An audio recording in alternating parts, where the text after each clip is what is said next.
Adam. We're in the heart of Halloween, Thanksgiving, Tiny Terror season. Indeed we are. This episode will be covering the John Hammond directed. Yep.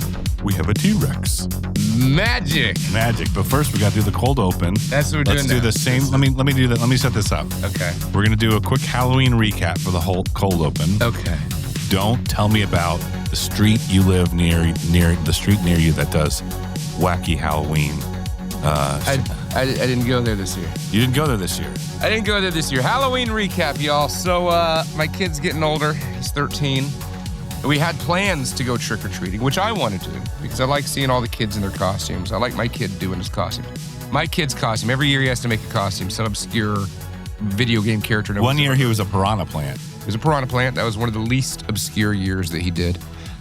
This year he was a character from Hollow Knight called Grimm, which is like the circus troupe vampire leader dude. Yeah. And the from DLC. The original Hollow Knight. Yeah, from the original Hollow Knight. So he was that guy, and he made the whole mask, and we like sewed the inside of a Dracula cape. We put some red velvet on the. We didn't do it. My friend Shannon did it, but it got done, right? And so he has cool costume. And then like 2 days before Halloween, he decided he was going to go to a Halloween party with his friends, and I was like, and he didn't use the costume? No, he totally used the costume. Oh, he did. Okay. He did. It wasn't me and him going trick or treating. That's not. I mean, they got to grow up sometime. They got to grow up sometime. So he didn't go trick or treating at all. He did. Oh, he did. As a matter of fact, he walked like 4 miles across San Marcos to trick or treat. Like he did the neighborhood that he was at, and it was like right next to my friend's house. I chilled with her on the porch and like bullshit and hand out candy and stuff. And my kid trick or treated and then walked to that street that you don't want me to talk about. He walked all the way over there, which is like a mile and a half away, with his friends, the party of friends, it's just kids. And I was like, it's cool, man. He's old enough to like have a group of kids running amok on Halloween. I like that. You don't need dad there with a fucking golf cart. Right, but I like to be there. Yeah, it's you're a child at heart, Adam. What are you smoking a cigar in my... It's pot, bro. Oh, okay. And so then I went to a bar. Let me hit that sweet. A friend of mine runs a bar called the Davenport. Is this from the gas station? No. And so... Promise? No. So I went to this bar and I announced a costume contest, which is fun because if you put a microphone in my hand and be entertaining as fuck, and I love just like kind of halfway belittle people. And the great thing little is... people? Belittle. Oh. Belittle them. I thought it was a little people. No, there were no midgets. But if they were, they would have fucking won. So just on the grounds of being little people. Exactly. That is like, some Halloween shit right there. As long as you're not just dressed like an Oompa Loompa or a Munchkin. If you're tiny... If you're tiny, you win the costume contest. If you're a tiny terror, you automatically win. This year, of course.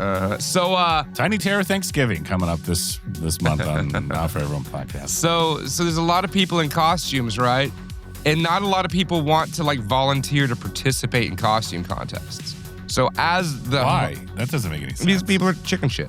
So me, being a great MC, will individually call everybody out that's in a costume and make them walk their happy ass on stage so they can be judged by their peers. Were there any really bad or like half-assed costumes that you made get up there? Yeah, all of them. All of them? Nah, they weren't all half-assed. There's a little coffee shop in San Marcos, a little goth coffee shop called 666 Social, where we do the Krampus Fest and the Glurpo Fest. I've hosted events for them, and they've been putting on a Rocky Horror Picture Show every week for the last month, right? Like, they just show the movie? Yeah, they just show the movie and they act it out in costume or something. I don't know. But that's still going on. People still doing that. People love that shit. So we had their own little costume contest, which is the cast members of that, right? And then the general costume contest with all of the people there for me. Richard O'Brien, that was that opening sequence is set in Denton, Texas, I believe. What? Denton, Texas. The Rocky Horror Picture Shows take place in Denton. Well, the wedding scene with Brad and Janet. Yeah. I believe it says Denton, Texas. I don't know. I think Richard O'Brien, who I believe is British, has connections. I don't know. I'm making all of this up. It doesn't matter. Love that movie. None of this matters. My father, who you've met on the show, he's actually he's like kind of a old school conservative guy, but I remember that movie came on. No shit. Yeah, right. I remember that movie came on like Comedy Central or something back in the day when I was like 12. And when he flipped on it, and he just knew all the words. Wow. All the words. I remember my dad singing Sweet Transvestite. I'm like, I'm on to you. I'm on to you. Homo. You're not as straight as you act like you are, Dad. No, so I did that, and that was fun. They gave me money for that. And then I was dressed in my costume, described my costume.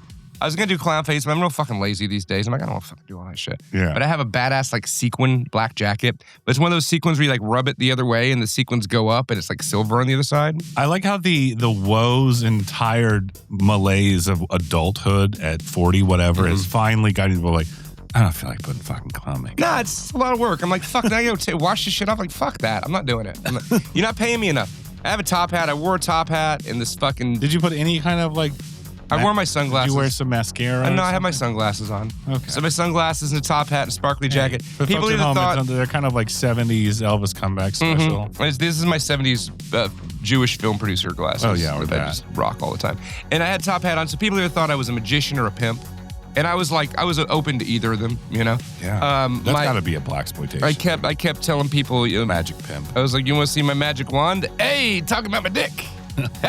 Did you pull it out? No, I didn't do that. I'm not trying to get arrested. That'll put you in jail even on Halloween, which is sad. Well, and then I went to Jeffrey Garcia's Halloween party. God bless Jeffrey Garcia. He was on the last episode of Not For Everyone podcast. He's a fantastic human being. Yeah, he's a good dude. He's the thread that keeps our friendship together, it seems. I guess so. It's great to know that it's so tenuous a relationship we have, Bobby. It's the little tiny thread that's just fucking holding on for dear life. Whenever you cook me pork chops tonight, quit fucking lying. Yeah, I gotta feed you to rekindle things. It's like, they were shitty diner style thin pork chops, but the key is when you make thin pork chops, you just eat a bunch. You just eat like 4 or 5 of them, and then it's like 3 regular size ones.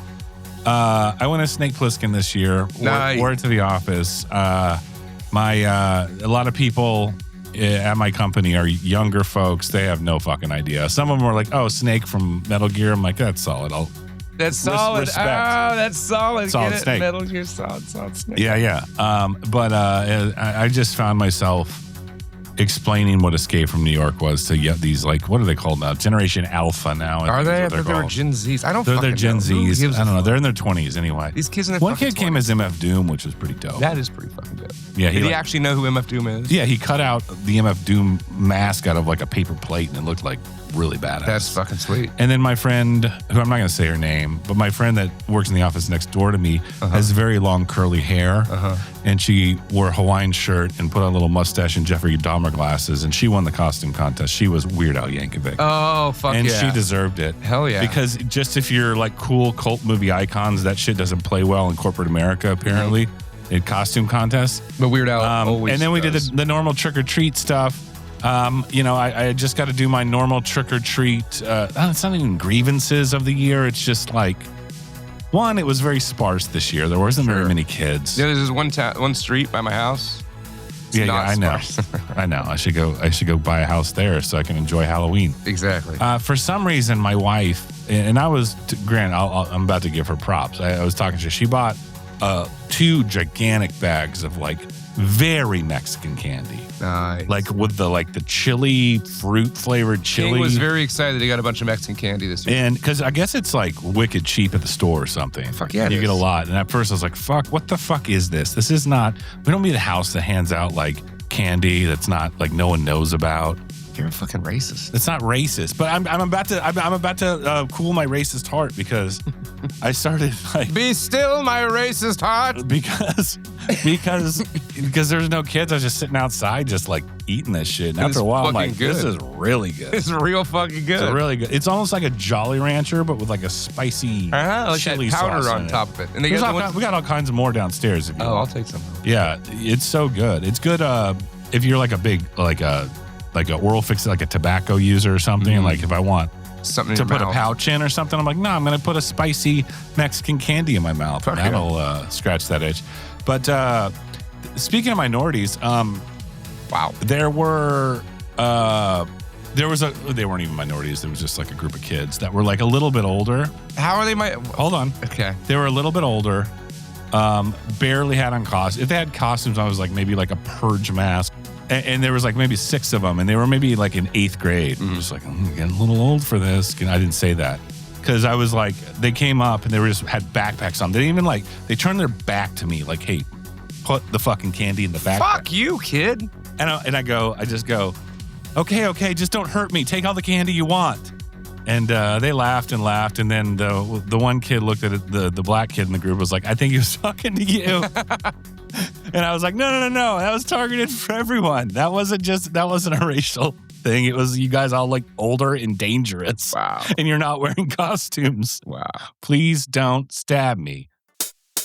Thrill me. You know, there's gorillas in these woods. Mortis, what's that? It's all in the reflexes. Chicken's good. I like chicken. I'd buy that for $1.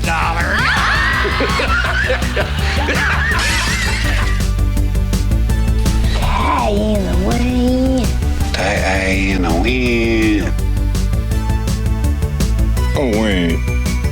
Was she a great big fat person?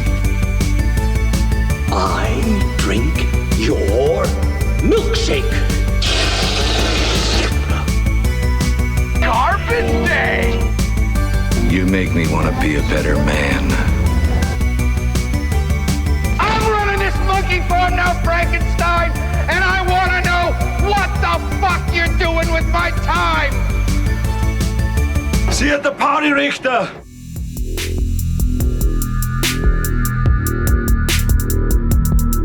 You're listening to the Not For Everyone podcast. My name is Snobby Bobby. We're deep in the heart of Tiny Terror Thanksgiving. Right in front of me, as always, is the crude, rude dude. But the Magic Pimp. We're not going to go with that one. I got no new nicknames for you, but we're not. The Magic Pimp. We're not keeping Magic. Magic Pimp could be a character of yours. Sure. But I don't think, I mean, you're going to have to really sell me on that character before we start. I'll make your panties disappear. Okay. I don't like that. I don't like that you use that word. What, panties? Yeah, it's fucking weird. What the fuck is wrong with panties? It's a weird word. What would you prefer I say? Your underoos, Bobby? Is that more your speed? Fucking No, cholo. that's the other direction of what I'm referring to. That's even worse, actually. Yes, I thought. Moving along, we're deep in the heart of Tiny Terror Halloween Thanksgiving. Pork Chop Moon Man. We will be covering the 1978 Gem. It's a gem. It's a I'm gonna gem. call it a gem. I know you don't like it. It's a supernatural thriller, but is it supernatural? No. We'll find out. Psychological natural. But it's still a scary-ass movie. It's a psychonatural thriller. It falls within the realm of Halloween and Tiny Terrors. It does. There's a tiny I will say the Tiny Terror is getting a little big. When this one? Little big man. I mean, he's like the size of Belial. He might be a little bit bigger than Belial. He's at least as long as Belial. Like, if you laid like fats on his side, he's like the same size as Belial. Well, Belial is like a horizontal creature. Yeah. He looks like the horizon. Listen, the Tiny Terror, like the grounds we're going on is you have to be able to fit in the basket case basket, right? Fats could fit in the basket case basket. Yeah. Yeah. Because he fit in Anthony Hopkins' suitcase. Yeah, he's full him over. He fits in there just fine. We'll get more on that. Remind me to bring that up again. Okay. What? I'm going to ask a question I don't have to answer right now. Sure. Now, do ventriloquists carry multiple wigs for their dummies? We just leave it at that. Let's leave it at that. Okay. We'll leave it at that. That's Okay. called a cliffhanger. Is it? Or is It's it called a cliffhanger. foreshadowing? That's the deep Is this- film analysis kind of shit we're going to get into. On Is this Next the 78. end of the thing? I thought cliffhangers only happened at Well, the it's a end. cliffhanger for later on when we talk Oh. about the movie. Then isn't it just foreshadowing? You need to learn radio format. All right. But not my if you got nothing else, there's no better time than right now to go to movie recap. Movie recap. You told me before we went live that you had watched a lot of movies. Yeah. Why don't you go first while I pull up my Letterboxd? You can follow me on Letterboxd at Pinball Bobby if you want. A lot of hot takes. You can't find me on there because You don't do things that are fun. I don't do things. You don't enjoy joy. No, I like doing things in real life. Like I'll talk to anybody about a movie, but I'm not gonna write like my 2-sentence fucking review and think I'm so snarky and cute. I need validation from strangers online. Fuck them strangers. So I went to the theater to see Speak of the Devil, a Jared Leto film, which Oh no, you saw that? Jared Leto he can't carry a movie. Like there are movies he's in that are good that are like he's a secondary character. I was just watching a guy doing a local news movie review. He's like, he was very angry. I think I sent it to you. Yeah, you did. He was like, who is like, hey, Jared Leto's in that new movie. We should go. He was like roasting him. Nobody. It was brilliant. Nobody wants to go see. Let's go see that new Jared Leto. There's a fat lady out there. Watch his band. There's a fat lady out there in her 40s that really liked My So-Called Life and is like still. Is he in that? Was he in that? Yeah, that's like his first role. Oh, okay. He was like the heartthrob of that show. Not really. You never seen My So-Called Life? I didn't watch It's like that the best thing fucking Jared Leto's ever been in. He's a real fucking. I wasn't a teenage girl. I was a teenage He's a real boy. box office draw. That Jared Leto. Well, he's not. He's also like in a sex cult now, and like that band he's in is one of the worst bands out there. They're pretty terrible. They've always been pretty terrible. Shout out to 30 Seconds of Mars, one of the worst bands I've ever heard. Hey, Jared, your fucking band sucks. And it's not because I'm jealous because you're beautiful. It has nothing to do with that. I'm like, I don't like your band. Okay, so I went and saw Tron Ares. Oh, yeah. That's what I went and saw. So I wanted to watch this movie because I love Tron. I do love the Tron movies. And I enjoyed all the Tron movies. So I made my kid. Tron Legacy is like very underrated. It's if you know, you know. I'm not gonna say it's underrated. If you know, you know. It's fine. It's a solid sequel, especially for a reboot sequel. So King and I, my son and myself, we watched the entire Tron trilogy. And it had Yul Brynner, the King and I, Yul Brynner. Mm-hmm. We watched the entire Yul Brynner trilogy. It was Westworld. It was the King and I. Something fucking else. 10 Commandments. That's it. That was the one. So we watched the Tron movies, and I think I really love the first Tron movie. I love it. Oh, yeah. I love the special effects. I love how corny it looks. I love early 80s live action Disney. Oh, it's great. Fucking Black Hole. All that shit's fucking awesome. Something Wicked This Way Comes. It's on Disney Plus now. It is on Disney. I need to watch that. I haven't watched that yet. I haven't watched it in years. I need to watch that. Watcher in the Woods. Oh, yeah. That's Disney. So anyways, we watched the Tron movies. We watched Tron. We watched Tron Legacy. We watched Tron Ares. So Tron Ares is I really got sold on the commercials because the commercials make it seem like it's just going to be a big 9 Inch Nails video. Right. And basically it was just a big 9 Inch Nails video. Well, without the music. No, the music was really loud in the theater. Like you could hear the music, the 9 Inch Nails music more than you could hear Jared Leto. Which is probably a good thing. It did not do well. It didn't do well. But I also I watched the previews and I was excited because I'm like, oh, cool. Like it's going to have all the Tron shit in the real world, right? Like Tron hits our world and fucks shit up.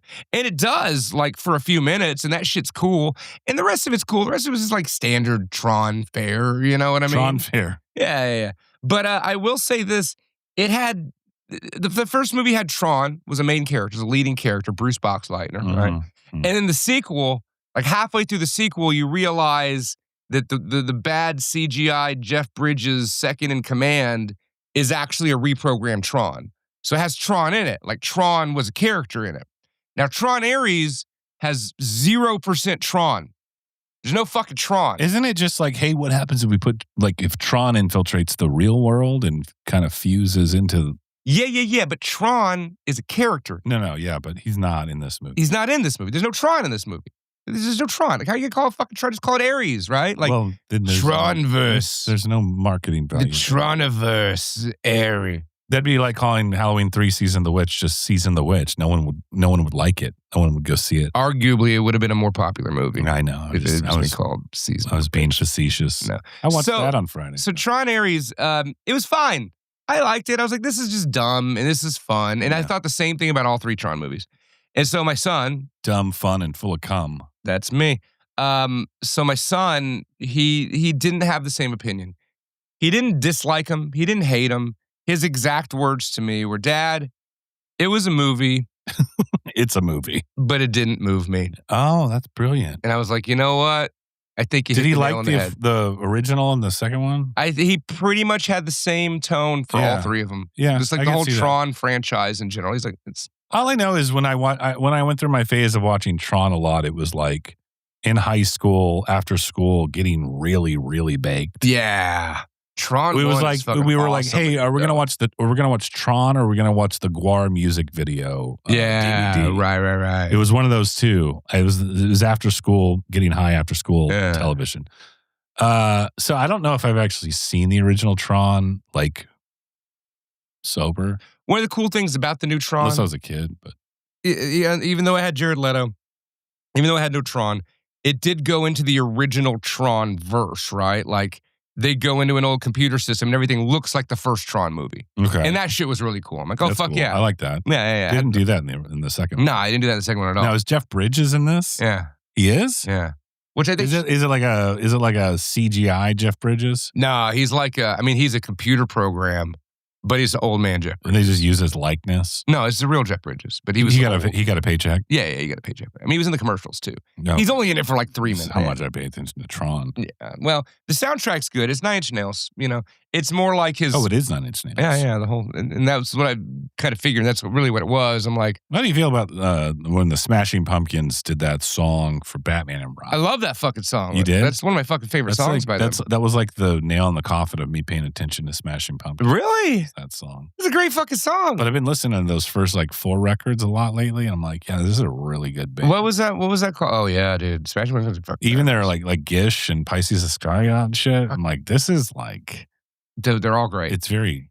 Up until like I like a wall of sound. the Machina album was like their last good one, and there's a couple But then shitty there songs was on there. Zwan with Billy Corgan. I don't know anything about that. Probably for the best. What was the song? What was that fucking song? That Smashing Pumpkins songs on the Batman Forever. No, it's Batman and Robin. It was Batman and Robin. Okay. Yeah, Batman was it Forever was Hold the Me- only good U2 song. Was it Hold Me No, that's Thrill? U2. That was that one. That's U2 on Batman Forever, which is a great song. That is a great And song. I fucking hate U2. Me too. I hate you too, Bobby.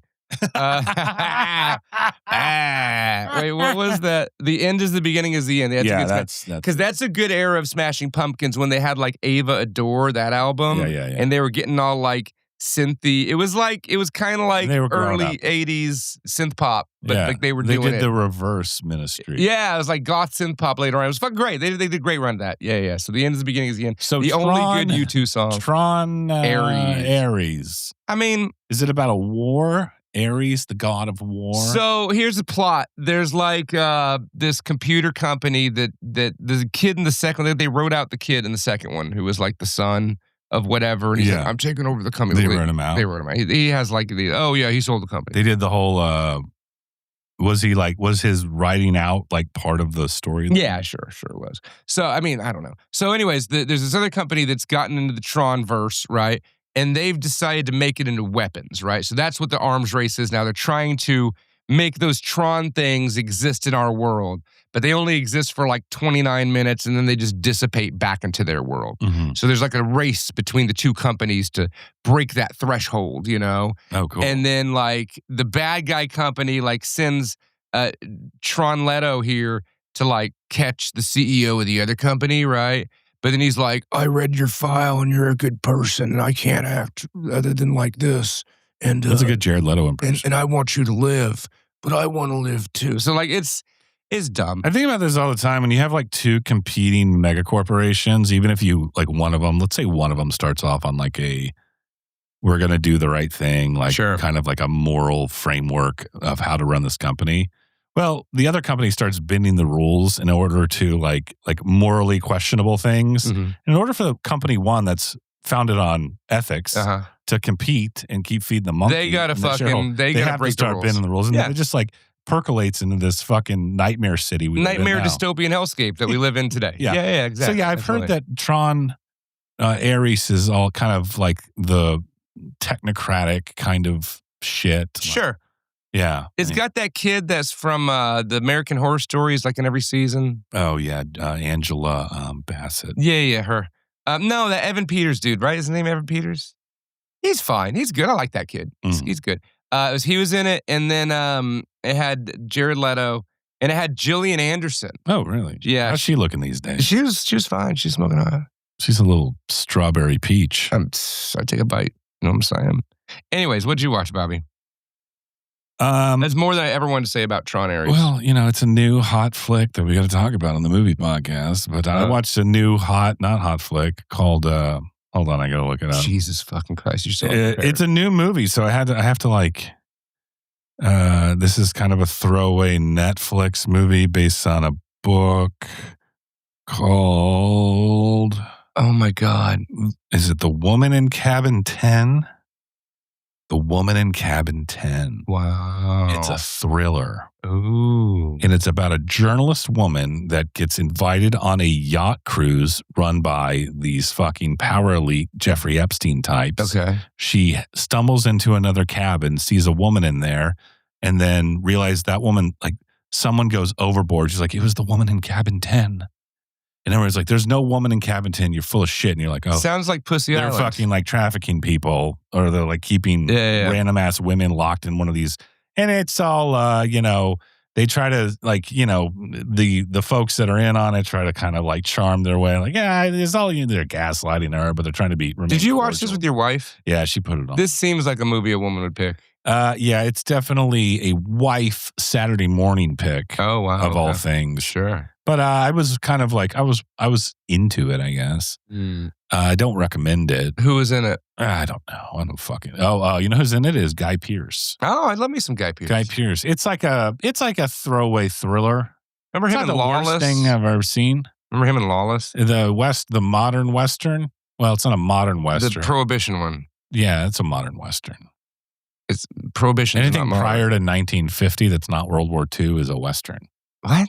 Yeah, you didn't know that? No, I was not aware. Yeah, that's John Wick is a Western. John Wick wasn't.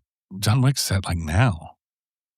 It was set in the 20s. That wasn't the Wild West. That was John Prohibition. Wick? No, the fucking Lawless. The one I was talking about, Guy Pearce, where he has the fucking creepy hairdo. Pearl, that's a Western. It's not a fucking Western. It's like the Wizard of Oz is not a Western, Fucking- Bobby. Jesus fucking Christ. So the woman in cabin 10. We're just gonna move. glaze past that one. We're gonna move I'm not on. gonna go. I just wanted to talk about a newer movie because I do watch newer movies sometimes, not by choice. And I was watching. I was like, I want to say into it, but I was like, this is holding my attention. And by the end of it, I was like, this was kind of a waste of time. Right. Sure. Guy Pearce though. I mean, it's always fun to watch. It's no The Time Machine. it's no the Time Machine. It's no Don't Be Afraid of the Dark with Guy Pearce. Speaking of tiny terrors. Yeah. Was he in that? Yeah, it's Guy Pearce and Katie Holmes. Oh yeah, those Tiny Terrors. That's a good one. I've never seen the original one. I don't think It's like a made-for-TV 70s movie. Yeah. The 70s had some scary-ass made-for-TV movies, apparently. There was Sure. like Gargoyles, Night of the Scarecrow, Don't Be Afraid of the Dark, Mr. Boogedy. That was the 80s. That was like more 80s That was Disney 80s. stuff. But yeah. More 80s Disney stuff. Anyway, we didn't pander and coddle children at that time. No, we scared the piss out of them. At least they did us. Speaking of which, I was just watching the It miniseries The TV downstairs. show, the made-for-television It. And that was like when It and The Stand and even The Langoliers, I remember those being on, like that wasn't an event. Like you It was an sat down event. with your fucking family It was and a big watched deal. that shit. It was a No big matter deal. how old you were, I was definitely in elementary school. Mhm. Too young. And I remember going to school the next day after that Langoliers when they revealed the weird computer generated like Pac-Man monsters coming out of the sky and be like, that was fucking stupid. And we're like, yeah, that was kind of stupid. It's like That's Tron. a terrible, terrible movie, by It's the like way. Tron. I haven't watched It Langoliers has in forever. Bronson Pinchot in it. Oh, I do love Bronson Pinchot. But it is Cousin Laddie. it's not a great movie, but it has good performances and it has very scary things. But as a whole, it's like it's a miniseries. Are you from the movie 90s. recapping the Langoliers? No. Is that what's happening No, right no, now? it's your turn to do. Okay, it's my turn. So I'm gonna do a little twofer. I did go see another movie in the theater, right? It's a made for Netflix movie that they showed in the theater. Wow. And I was like, it's only gonna be in the theater for a week. It's arguably one of my favorite stories of all time. And this is directed by one of my favorite modern directors of all time. So I went and saw Guillermo del Toro's Frankenstein. Is it really pronounced Frankenstein? It is in Young Frankenstein. If you ask Gene Wilder. But I it could is. see some pretentious artsy people being like, well, actually, it's Frankenstein. It's Guillermo del Toro. No, it's Frankenstein because Gene Wilder and Mel Brooks is Frankenstein. That's what that's from. Yeah, I know. But a couple interesting things. Ovaltine. So you know how we were talking about mega corporations like at odds and like trying to outdo each other. You ever notice like when a certain movie comes out to Tombstone Wyatt Earp thing, right? Like the Bug's Life, the ants. There scenario. is that. There's the things that come out in tandem, and a lot of them are coincidence. I think Bug's Life and Ants is like. Sure. So what I was getting at, I go see the new Frankenstein movie at the theater. Is it better than The Mummy with Tom Cruise? Oh yeah, and the preview, one of the previews, is for another Frankenstein movie coming out, which is called The Bride, and it stars Christian Bale as Frankenstein, some broad as the Bride of Frankenstein, but it takes place during like Prohibition. It's a Western. It's a Western. It's a Western. It's a Western. So it's like mobster Prohibition, 1930s, 1940s Frankenstein. It's not like it's like some Bonnie sort, and Clyde Frankenstein. It's not remotely affiliated with Guillermo del Toro's Frankenstein? Yeah. It's not the same universe or whatever. No. Look, here's the thing. I think that was just purely, hey, if you like Frankenstein, you might want to see The Bride. I mean, it's just weird. Let's play the preview in that movie. It's just, but why do they always make the same movie? Another thing coming out. Okay. I mean, Ty West, who I love. I love most of his work. Some of his work's kind of shitty. Ty West and Robert Eggers are both making a Christmas Story movie. They're both making just competing Christmas Carol. Not a Christmas Story. With fucking Ralphie? Shut your like, I'd watch both of those. Yeah, I would You'll too. shoot your eye out, kid. I'd like to see Eggers' impression of that and Ty West. Well, no, that was Bob. Carol. What's his name? Who did Euchre? Bob Euchre. No, the original Christmas Story was Bob Euchre. It wasn't Bob Euchre. No, now I can't think of his name because you keep doing that. It's the guy that directed fucking Black Christmas, Bob Clark. Bob Clark. I was so close. So the Guillermo del Toro Frankenstein. I wanted to see it in the theater. It's coming out on Netflix next week. I'm going to watch it again because I love looking at Guillermo del Toro movies. You could just stop at Guillermo del Toro. He's a rotund Spanish He's a man. very rotund Latin man. I just love the look of him. He looks friendly, looks like a cuddly bear. But it has Mia Goth, and I just love me some Mia Goth. And it has Oscar Isaac. It's got Hans Landa. What's his name? Christoph Waltz. Ooh. It's got the eye guy from Last Action Hero. Yeah, Charles Dance, he's in it. Wait, is this a movie you watched or a This preview? is Frankenstein, Bobby. Oh. This is Guillermo del Toro's Frankenstein I'm talking about. Okay.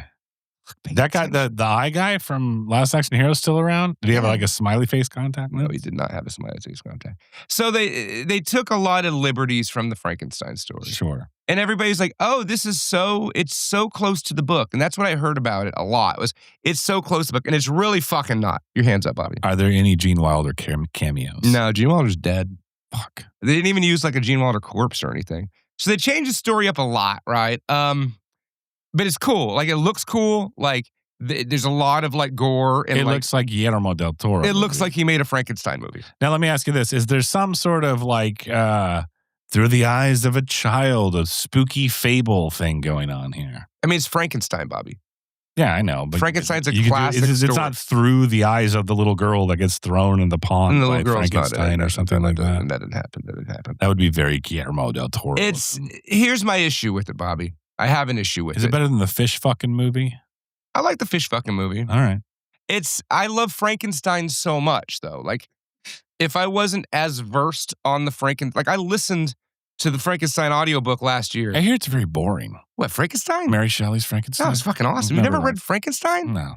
So, okay, I'll tell you a little bit about I don't Frankenstein. like old language shit. So here's what Frankenstein's about. It's about the scientist, Dr. We don't know Victor what is Frankenstein about. Yeah. So he wants to create life because his mother dies. It makes him really sad. And he's like into like old alchemists and stuff. And he decides to like verse himself in that. So he creates this monster. Like, he has this idea in his head, like, I'm going to generate life. I can do it. And so he does it. And as soon as he sees this monster, he's horrified. He's like, what have I fucking done? What is wrong with me? Like, He runs, he like has a fever and like gets all crazy and she's like, what the fuck did I do? And so he finally goes back to his house and the monster's gone, right? So the monster takes off. Is this the book or the movie? This is the book. Has his like book, his little journal in his pocket, and the only thing he has with him. Mm-hmm. And he's just like shunned by man, and he comes across the cabin with the little girl and the blind man and all that stuff. Yeah. And he learns to talk, but everybody's like mean to him because he's an ugly fucking monster.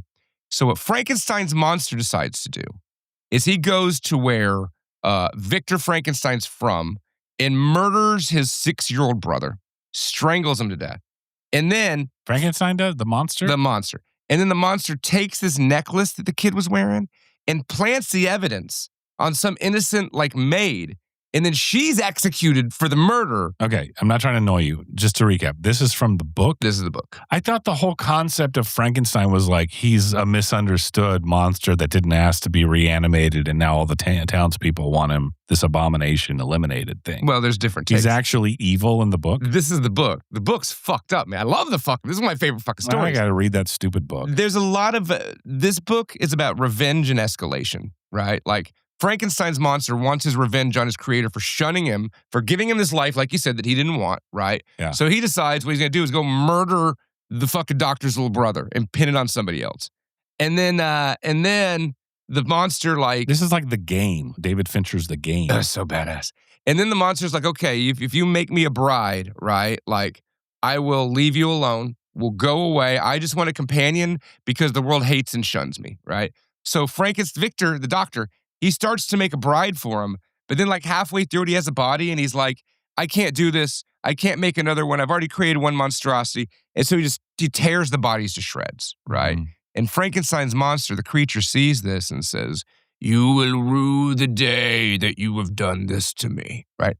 And so then the monster goes and murders Victor Frankenstein's wife on their fucking wedding night. Now, is the Robert De Niro one to flirt with any of this? The Robert De Niro one... I don't know if I've ever seen that. ...is much closer to this story. Okay. But fucking Kenneth Branagh is such a poncy fucking... He's just... I want my Frankenstein to just be like... Right. Everybody knows the Boris Karloff Frankenstein. That's Robert. That was me doing Robert De Niro. Oh, that's the De Niro. De Niro was great as Frankenstein. The movie's not that good because Kenneth Branagh is like, I'm Kenneth Branagh, and I'm going to have Kenneth Branagh on the film, and I wrote the film, and I directed the film, and look at me, I'm Kenneth Branagh. Look at my hair. Yeah. It seems real pompous. Where does Benicio del Toro's Frankenstein fall? So what Benicio did with it is he changed it up a bit, right? All the cool shit that I just said, it's gone. It's all gone. Frankenstein's monster is a sympathetic character that really doesn't mean any ill will to anybody. This is more like the universal one. Right. So there's a lot of it where it's all, and they really made Victor the doctor as the bad guy. The doctor's an asshole. He's a real fucking asshole in this movie. Mm-hmm. And they just played on how much of an asshole he was. Okay. Which is fine, but like, I like my Frankenstein's monster to like murder children and frame evidence. You know what I mean? I like my Frankenstein's monster. You only get that in the book. You only get that in the book. I mean, they did it in the De Niro one? De Niro. I need to watch that. The De Niro is a more accurate depiction of Mary Shelley's Frankenstein. Speaking of that thing you were just talking about, how movies come out with similar shit. Yeah. Well, there's like some things like, well, this shit's hot right now. Like, well, did Dracula come out? The Gary Oldman Dracula come out before Mary Shelley's Frankenstein with Robert De Niro? Yeah. They basically I think they were just aping that. Yeah, Kenneth Branagh totally. I mean, Roger Corman like made a whole career out of doing that kind of shit, you know? So I will say this, the Mary Shelley's Frankenstein by Kenneth Branagh, starring Robert De Niro, it's a more accurate interpretation of the Frankenstein story. Uh-huh. Guillermo del Toro's Frankenstein is a much better movie. It's fucking awesome. I mean, it looks fucking cool. There's some badass violence. Like, the monster does fuck shit up. He's not, like, trying to be an asshole, though. You know what I mean? So, okay. I enjoy it. Are you a fan of the original at all? What? The original Frankenstein from the 40s? Yeah, it's or good. 30s or whatever. It's good. Yeah, I watched it recently, too. It's fine. I think it's deservingly a classic. I probably watch Bride more often. You know what the most underrated of the Universal monster movies is? Don't tell me what you're going to say. I'm waiting. It's either going to be The Invisible Man or The Mummy.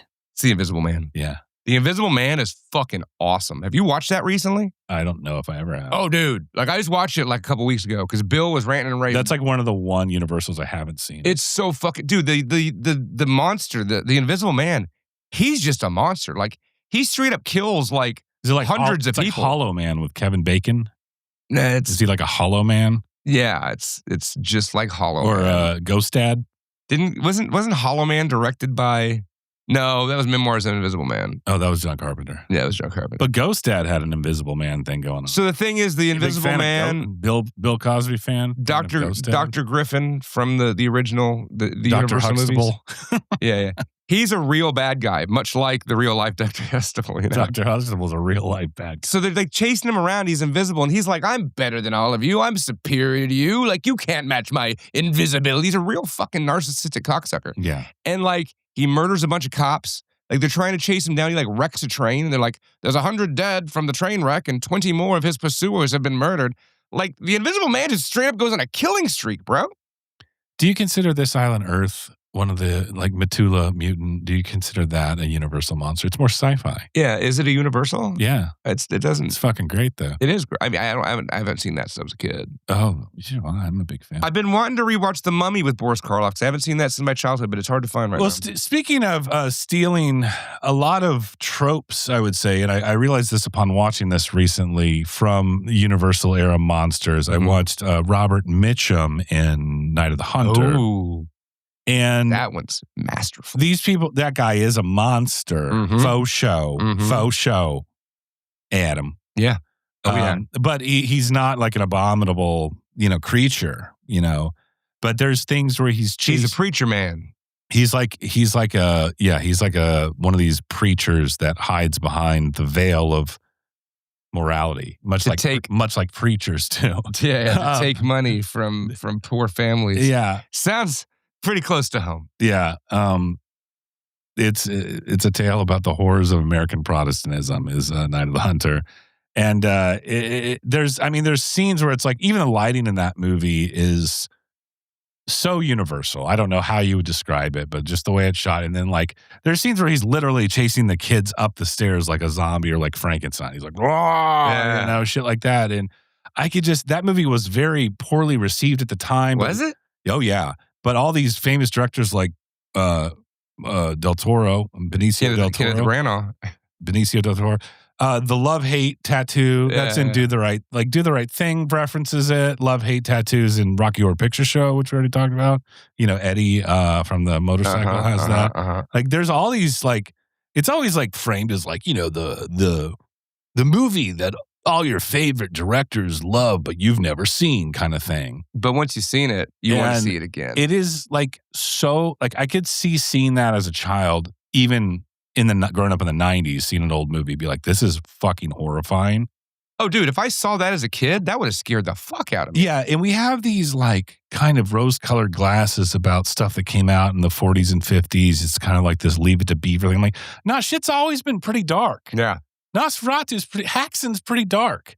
Fucking Birth of a Nation's pretty dark. It's not all these. It's not all fucking June Cleaver and all, the Honeymooners. Shirley Temple and shit. Yeah. And that's the stuff we remember, like Wizard of Oz, which is dark if you look at the subtext of it. But it's like, or like, the 60s was all like musicals and shit. Dude, you know what sucks? The Sound of Music. The only reason this whole new generation knows about the Wizard of Oz is because of Sam Raimi's Oz? No, it's because of the Wicked movies. No, everyone's seen Wizard of Oz. No. And all kids still watch the Wizard of Oz. Do you have kids? Do you have kids that have friends that are kids? Because I don't think you know what you're fucking talking about. That's a dark episode of Cursed Films, the Wizard of Oz one. Mm-hmm. All those midgets dying in a fire. Well, they're all sexually assaulting Judy Garland, and like, apparently they all stayed at the same hotel near the set and would have like drunken orgies and stuff. I don't want to hear about Tiny Terrors is the theme tonight on Not For Everyone podcast. Watch Night of the Hunter with Robert Mitchum. It is the spiritual, I don't know if it's a sequel. I don't know which came out first, but it's spiritually Robert Mitchum always played like kind of a good guy hero, but his two most famous roles are Cape Fear and Night of the Hunter. Yeah. Great. And they never remade Night of the Hunter. No, which is good. Probably for the best. They'd get I still think the original Cape Fear is far better than the De Niro Cape Fear. It's different. But it's got Robert fucking Mitchum, and that dude's a badass. I do love the De Niro one, though. But anyway, yeah, I have to watch him back. It's kind of boring. So I watched another horror movie. I'm going to talk about another. Yes, it is. It's not boring. The Scorsese Cape Fear is kind of fucking boring. No, you're an idiot. After watching the other one, like I watched the old one, and then I watched the newer one, and the remake, I was like, oh, man. I'm just saying, watch the fucking Robert Mitchum was better. So I watched another horror movie I want to talk about. It's my last spooky movie to talk about for the spooky season. Actually, I have more. I watched that new movie by the guys that made that Talk to Me. Oh, yeah. The Filippo brothers or whatever. Talk to Me with Don Cheadle. Where's the radio DJ? No, it was an Australian horror movie. Oh, yeah. So they made a new one. It has that girl from the fish movie, the fish sex movie. The fish fucking movie. Yeah, the fish creature from the Black Lagoon. They're very connected tonight on this episode. Yeah. Well, you think about it, like Del Toro's just trying to make his own Universal monsters, right? He's got the Fish Man, right? He did the creature from the Black Lagoon. That's true. He did Frankenstein now. He's done Blade, fucking vampires right there, right? He did Hellboy. He did Blade? Blade 2. I didn't know that. He did Mimic. What does Hellboy have to do with Universal Monsters? They didn't, but he did it. So he's got his own. He's definitely a fan of Universal Monsters. You could make the own Del Toro monsters, like the fucking hand thing from Pan's Labyrinth and shit. Little ghost babies from Devil's Pan's Labyrinth is basically Phantom of the Opera. Is it? Which isn't a Universal movie, I don't think. I think I'm just talking shit. Yeah, I think you're just making shit up. But they probably I was not being serious when I said that. Yeah, shut the fuck up, Bobby. Anyways, what was I talking about? Oh, I watched this movie called Bring Her Back. Oh, I've heard of this. It's fucked up. All right. It's fucking gory as shit. It's a disturbing fucking premise and concept, and I thoroughly enjoyed it. I would highly recommend you watch Bring Her Back. Now, what's that movie about? It's about these kids, right? And their dad dies, and they're like orphaned, right? And one of them was a foster kid anyway. She's like a little blind Asian girl. And so they get to this new home of this lady who used to have children, but her children died. And so she wants foster children. Well, this lady's been watching some like creepy Russian video about like how to resurrect a dead person, like with somebody else's body, like using captured angels and cannibalism. Yeah, that's real. And so there's that. And so she's trying to like bring her daughter back through this new girl that's there now, right? But while she's doing it, she's like subversively like fucking with these kids and fucking these kids up and like making them look bad in front of everybody else. You know what I mean? And there's a lot of just like shocking, monstrous gore that is just, it's a sight to behold. Think like Pet Sematary for like the modern day the Australia. Devouring Mother. Yeah. Yeah. Think Pet Sematary meets the Devouring Mother, Adam. What's the Devouring Mother? Is that a thing? It's like a... I don't know that. It's like an archetype of like the overprotective mother that basically destroys her child by like not letting them fucking be people. It's not really that, but it's right. I can see where you go. She would have been like, if her kid hadn't died, she totally would have been that mom. So yeah, Bring Her Back. It's really fucking good. I mean, it's fucked up. Like it's like you will cringe at the gore, and it's amazing. It's amazing. All right. I think I liked it better than Frankenstein. I'm gonna have to give Frankenstein another watch. I'll say watch it. It's coming out on Netflix. You liked it better than Frankenstein. The Guillermo del Toro one. I mean, like, I have to watch Frankenstein. Let me ask you this: did you like it better than fucking that badass Nosferatu movie that just came out? Ooh, I like that Nosferatu movie. That better. movie is so movie's fucking bad. Yeah. All right. Well, I mean, that's a new benchmark for me in like classic horror reboots. Right. This movie. I think like Nosferatu might be my favorite Robert Eggers movie. It's either that or The Northman, because those two are fucking awesome. Like, that's a tough one. The Witch is great, Lighthouse is great, but the Northman and fucking Nosferatu are so good. I think I go Lighthouse first, then Nosferatu, then The Northman, then The Witch. Speaking of boring movies, The Witch is kind of boring. That's fine. I liked it. It is kind of boring. It's good. They make a baby in a jelly right off the beginning, and that's why I watch this movie. And I'm like, let's pick up the pace here. I know we're in like Puritan times. I would say that Nosferatu movie might be my favorite Eggers movie, but the Frankenstein is not my favorite Guillermo del Toro movie. And that's not saying anything bad about it, because he's got a lot of great fucking movies. But I'm being the Frankenstein fan that I am. Did he direct The Orphan? No, he produced it. Oh, that was good. He made Kronos. Remember Kronos? Yeah, that's his best. That's his best movie. He's fucking great. Mimic. Remember Mimic? He did Mimic. I was just reading about that. I didn't realize he directed Mimic, and I was like, I need to go back and watch Mimic. You need to rewatch Mimic. I always confused Mimic with The Relic. Yeah. Which is not. No, same era. It's the same era. Same era, different shit. It came out when I was like the same age. Yeah. The Relic is a fun, shitty movie. I always would mistake the Mimic for, what's the one with the alien girl? Phantoms. No. Species. I would mix up. That's a sexy sci-fi. That is a sexy sci-fi movie. That's great. It's great. So you got anything else you watch, Bobby? I'll just do some quick Halloween bangers. I'm sure we've talked about before on the show and movie recap, but I rewatched, I think was one of the great Stephen King movies up there. Like if you're talking about Stephen King based films that people, I feel like The Mist is getting quite revered. Like it's good. But I love. I watched 1408 and Secret Window. Boom, boom. 1408, Secret Window. 1408's the John Cusack one with Samuel L. Jackson, where he's a ghost investigator. He goes and stays in a haunted hotel room. Sure, yeah. Very fucking, very scary sequences. Very engaging film in which you do pay attention. You're enthralled by it. So you didn't put your phone down. It captures you for a solid 90 something minutes, and you're like, this is a good fucking movie. I haven't watched that in a long time. I don't even remember it. Oh, dude, there's like some legitimately very unsettling visuals in that movie, and there's a variety of them too. There's psychological mindfuck stuff. There's visual mindfuck stuff. It's got everything, and I think that movie is almost dismissed as like kind of a throwaway Stephen King. 1408 is solid. Secret Window not as good as Johnny Depp. John Turturro's awesome. I really wanted to like it. I don't dislike it. It's just more of kind of a thriller. And then I watched the Donald Sutherland Invasion of the Body Brooke Snatchers. Adams and Jeff Goldblum and Leonard Nimoy. Leonard Nimoy's Invasion of the Body Snatchers. It's a great fucking movie. Real quick, great fucking movie. Great fucking movie. There's not a film that captures paranoia better than that movie, I don't think. Mm-hmm. And what I like about it, I have a lot to say about it, but I'm going to spare you it. What I like most about it is that it is a claustrophobic movie, but it's not in a confined space. Yeah. Because instead of the confined walls, it's the people outside that are. I mean, every time one of the main characters leaves them for any length of time, they come back as a fucking pod person. Yeah. Like they get them that fucking quick. It just, I mean, what is it? Philip Kaufman directed it or wrote it or one of those things. I think he directed it. Philip Seymour Hoffman? Philip Seymour Hoffman from Happiness and Sindoche, New York. Sindonoche, New York. I didn't like that movie. Me neither. I'm not a fucking dipshit. No, it's fine. I didn't like it. If you like that movie, you're not a dipshit, but I probably don't want to hang out with you.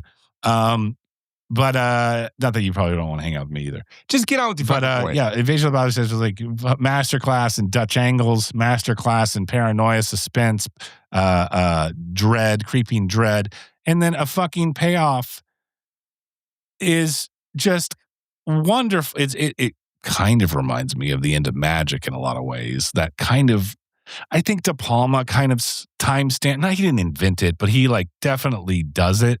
Where it's like the tag at the end is like before you roll credits, it's like, oh fuck, that thing. Like De Palma really commercialized. It has one of the best endings of most movies. Yeah, and what's her name from Alien is in it. Yeah. The other girl that's not Sigourney Weaver. Yeah, the other non-Sigourney girl. Yeah. Dude, Cartwright, so Veronica Cartwright. I will say it's a little long. I think the first couple acts are a little slow, but but that's the point, dude. I know. That's what I was going to say. That's what I was going to say. That's the point, and the payoff is it makes that required. But once the crowning of the head out of the pod happens, and you're like, oh, okay. You're like that's what's when happening. And then you see the human faced hobo dog. Yeah, that speaks that barks in harmonicas. I'm like, this is what I came for. It's fucking great. It's a great movie. So good. It's a slow burn. It's a slow build to that. I think if people just like had an attention span back then. Yeah. You could deal with the movie. Like you're paying like 40 cents to see a movie. You want to get your money's worth. Well, I'll tell you about a movie that you don't need any attention span to watch. And it's Planet Terror? No. It's very short. It's relatively new. It was made on a shoestring budget. It is absolutely amazing. It is one of the best cinematographic things I've seen in a long time. It's called Hundreds of Beavers. Ooh, I think I've seen this in the Midnight Theater. No, it's on Amazon right now. So it's like, imagine like a Looney Tunes a lesbian cartoon. Porn? Look it up. This lesbian orgy. Hundreds of Beavers.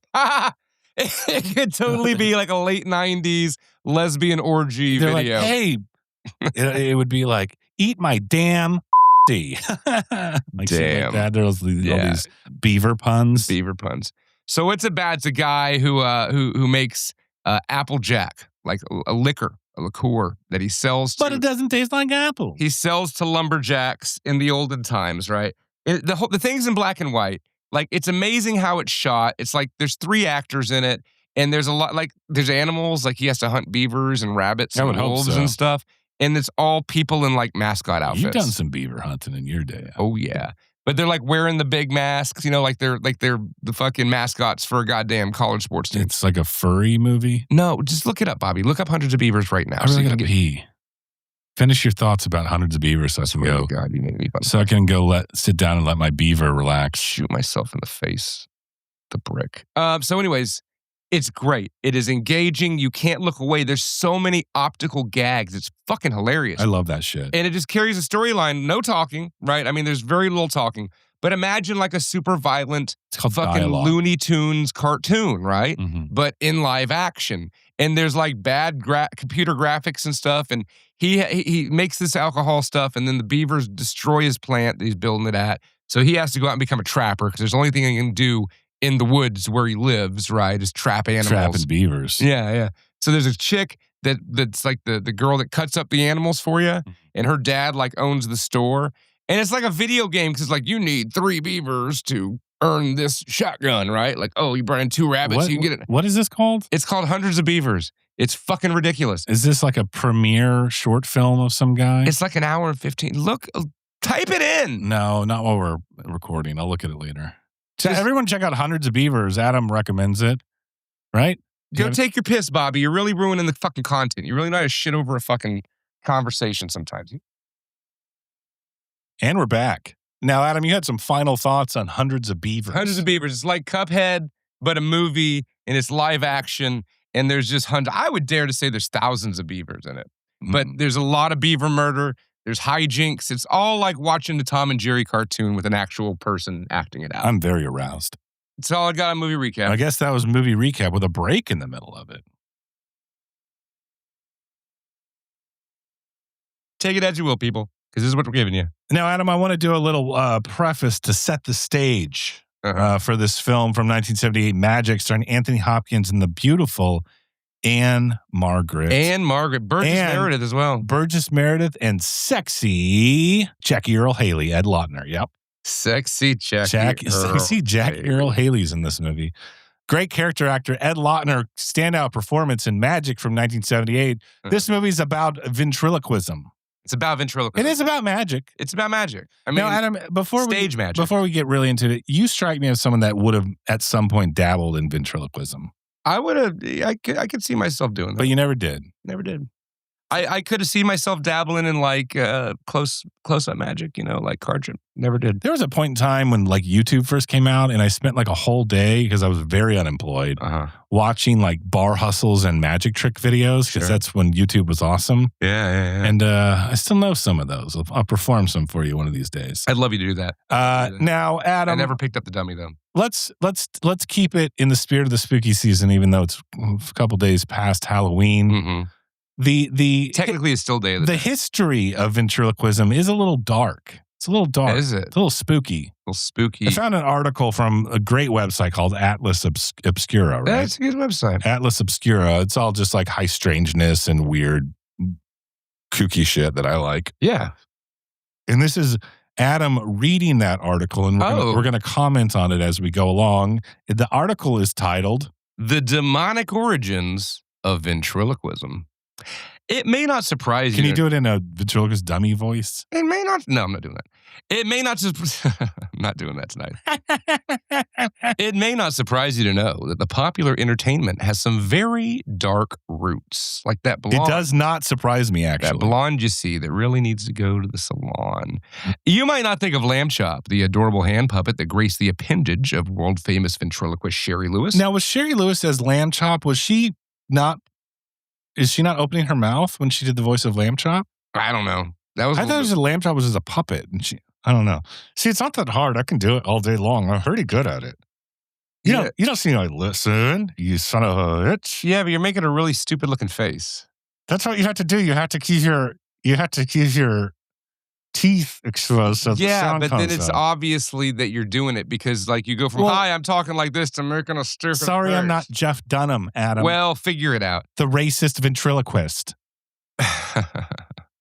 He's like, ay, Dios mío, jalapeno. Okay, so anyways, these guys. That's literally his bit, his act. I haven't watched him in a It's a long little time. Mexican jalapeno puppet. Well, you wouldn't think that Jeff Dunham's racist puppets have ancestors, but they do. One of them is a snake in a human mask. Does it really say Jeff Dunham in there? No, I added that in for you. It will. It will. But let's back up. Ventriloquism, altering your voice to make it sound like it's coming from somewhere else, is familiar to most as entertainment. Performers beguile audiences by making their voices seem like they belong to a dummy or some other figure like Lamb Chop. Chatting with their playful, inanimate partner, it was a smash on the vaudeville stage and stayed popular through the 60s. The heyday has passed, but there are still bold names. Acts like comedian Jeff Dunham, who tours the world David Duke Dunham. and makes frequent television appearances, as such as one on 30 Rock with his character calls Liz Lemon a ferret-faced skank. In the dailystormer.com. But ventriloquism is not a modern art. It dates back at least to the classical Greece, when it really freaked people out. Back then, ventriloquists were called engastromyths. Mm-hmm. Right. That's a catchy little title. I'm an engastromyth. This was a mashup of gaster, the stomach, and mythos, which is word or speak. You're speaking from your stomach. Basically, I'm people hungry. believed engastromyths had been demons in their stomach who belched words. It's true, though, if you think about it. Yeah, that's I mean, and this movie kind of makes that case, honestly. it kind of ends with that case when you say it. Engastromists plied their trade for entertainment. What could be more thrilling than demonic whatever. And as divination. If demons are some sort of disembodied evil spirit that need a physical vessel, I mean, ventriloquism, baby. That could totally be it. Yeah. I mean, well, when you watch the film Magic, it really feels like he is channeling something that's altogether 100%. separate than himself. Yep. So, the pioneering ventriloquist so-and-so who wrote a book says that the art's roots lie in necromancy, the ancient art of allowing a dead person's spirit And having sex with it. in any way you slice it, the supernatural was involved. So, in 150 Is it necrophilia if you... this would be fuck a corpse. No, I know what it is, Adam. Trust me, I know. Woof. No, Adam, is it necrophilia when you engage in necromancy first and reanimate the corpse and have sex with it? Is it still necrophilia? Is it still necrophilia? Is it still a corpse? But it's like an animated corpse. But it's still- it's you have still sex a with, corpse. let's say you have sex with a zombie. Is that necrophilia? I would assume so. We're asking the tough questions on this edition of the news. I would think so. That's a admirable answer. I thought you would be like, no, it's fair game. You're like, feel that shit up. I mean, I'm not saying I wouldn't Ooh, do it. maggoty. I mean, I'd be like, yeah, she was dead, but she was moving, but she was way into it. You could tell. Yeah. I'm going to let you borrow this book. Is it about necromancy? It's just a collection of essays about really fucked up cultural stuff. And there's one about how it's called Apocalypse Culture by Adam Parfrey. And there's one article about how a lot, you know how like predators always go where the prey is. Like there's apparently in the mortician industry, like it's pretty common. It's pretty prevalent. It's pretty common that people go to that. Necromancy. Bring that back. It's rare. Yeah, can I borrow my Swamp Thing comic? Yeah. Can you borrow that back? So anywho, back to my story. In 150 AD, a man called Alexander of Abonothesius captivated contemporaries when he discovered a talking serpent with a human head. Not so captivated was the... It's like Beetlejuice. Yes. The skeptical writer... When the staircase railing turns into Beetlejuice snake. Right. When a skeptical writer, Lucian, declared that the head of the... Wow, I fucking hate when my phone does that. God damn. You're supposed to practice and memorize. No, I'm not memorizing this fucking bullshit article. I remember junior year of high school, they made us memorize The Raven by Edgar Allan Poe, and I had to like go recite it to the teacher and get a grade on whether or not I was like, what does this have to do with literature? I don't know. It was like, yeah, well, we want you to prove that you read it, so say it back to us. So apparently, some skeptical asshole declared the head was made from linen, mounted on a snake's body, and made to speak through a tube operated by a concealed assistant. Maybe. While not ventriloquism, it was an early use of a dummy to focus the audience's attention on her miraculous voice. Thankfully, animal carcasses have been phased out of modern interpretations. I think that would be great, actually, like a taxidermied Yeah. puppet. I mean, I'm not saying go out and kill the animals strictly for that. No, I'm not saying an animal. I'm saying like a tiny terror, like a little person. No. Like you buy a midget corpse. You buy a corpse of a midget. You buy a corpse of a midget and they taxiderm it into a ventriloquist dummy. That would be fucking amazing. Am I right? Yeah. Or yeah. a child. You just get That's a child. a good, like Rob Zombie premise of a movie or something. Yeah. Probably be easier to find a child, but yeah, let's not murder children. no, I'm not going to do midgets. that. That's fair. I'm not going to murder them. I'm just going to buy their corpses. Okay. Fast forward a couple centuries. Jesus Christ. And voices from nowhere become associated. Hold on, pause. I was just talking to you outside about how like, hey, don't say anything real fucked up because I don't want to have to listen to this entire thing and edit things out. But what's the timestamp on that? I'll leave it. No, listen. That was obviously said for comedy's sake. That is comedic timing. This doesn't mean I'm buying corpses. I'm not Victor Frankenstein. Yeah. Fast forward a couple centuries, and voices from nowhere become associated with another unpopular trend, possession and witchcraft. Both circumstances that tend to come with this fucking website, dude. You know when like the ads are on there and they just like fucking pop up I'm losing the screen? attention of the article when you talk about the ad. Like if there's ads, ignore them for the audience. But I can't because it makes my whole screen it's like move. spin to win the prize. Right, but it like pops up while I'm reading in front of my words. And then I lose where I was fucking looking at those fucking words. Jesus Christ. Not surprisingly, this didn't mean great things for ventriloquists. During the Reformation, there was a nun named Elizabeth Barton in Kent whose ventriloquial prophecies were well known. But when she uttered a supposedly divine statement that King Henry VIII shouldn't marry Anne Boleyn, her popularity plummeted with the audience, thinking that she was the devil. She was hanged, and Henry got married.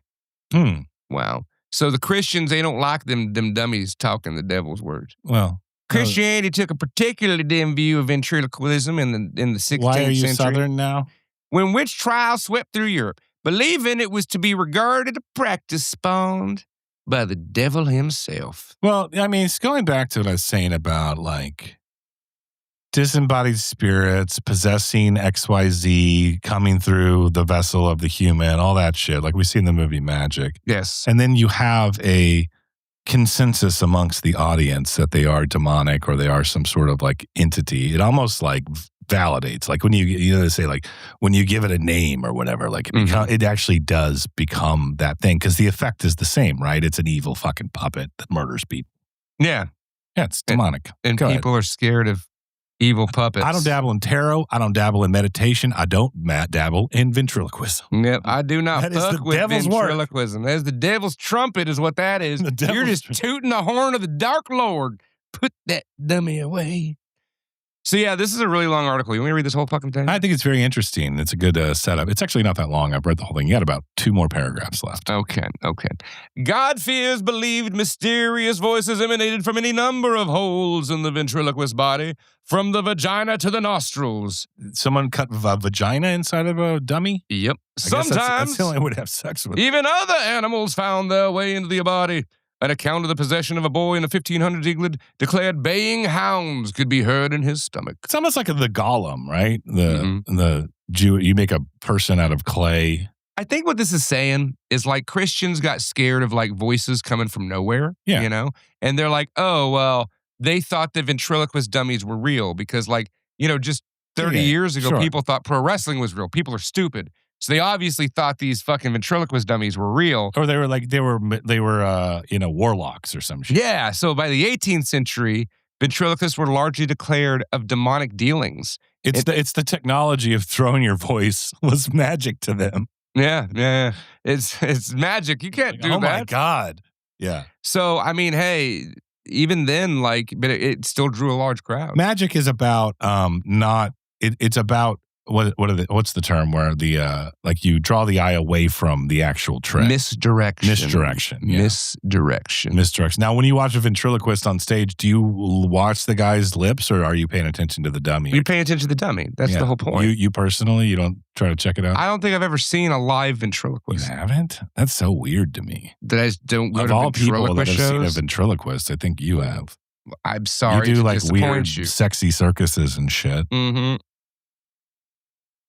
I haven't seen any weird, sexy ventriloquists, but you are welcome to come. We will put a show for you together. I just think about some like if you combine like modern day incel AI girlfriend culture with Ventriloquism. Vaudevillian. There's like some vaudeville guy at the turn of the century that's like, this is my wife. I take her to dinner. Yeah. And he does the voice for it and shit.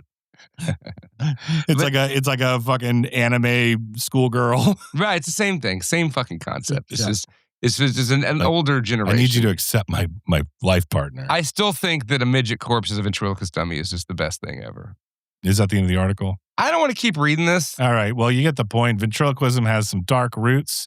And now, all I'm really taking from this is that people are stupid and they're scared. And like, they thought ventriloquism was real, and so they thought it had to do with the devil. And because they thought that, it made it real. That's my takeaway. But no, it's a guy not moving his mouth and making it's somebody throwing their voice. That is not demonic. They're channeling evil spirits. Look, this is what a demon sounds like, Otto. This is what a demon sounds like. It kind of sounds like Batman. Your mother sucks cocks in hell. I am vengeance. I am the night. Read the IMDb. We'll cut to the trailer and then come right back to you folks at home and talk about 1978's Magic. We'll cut to the chase. We'll cut to the trailer. And that was the news. And that was the news. Let's talk about Magic. A ventriloquist is at the mercy of his vicious dummy while he tries to renew a romance with his high school sweetheart. Now you sound like Batman. Of the night.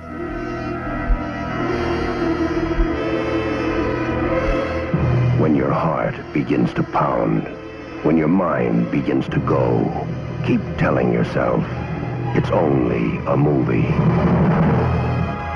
You do magic too? Corky does magic. I only do tricks. There's never been a magician like him. How long you been like this, kid? You never really told why you were here. Hiding. Wasn't that cheap in New York? You want success, but you're afraid of it. I figured I'd stop by here and ask you folks about you. Not afraid. Where were you living? What city? How many kids? I'm not afraid. Never expected to find you. I've loved you all my damn life. I won't be here. I was afraid of success. Like you said, I needed to get my head on straight. And now you're fine? Sure, on account of Peg. I've known her ever since high school. I figured I'd have a chance with her. Peggy and Snow, please let me follow wherever you go. It's you and me take her. I love Peg. Just the two of us. Now everything's changed. She believes me. A man appears after 15 years. Says run away with me. Not good. Oh, please don't kill her. No, I can't do it! I won't do it! You can't make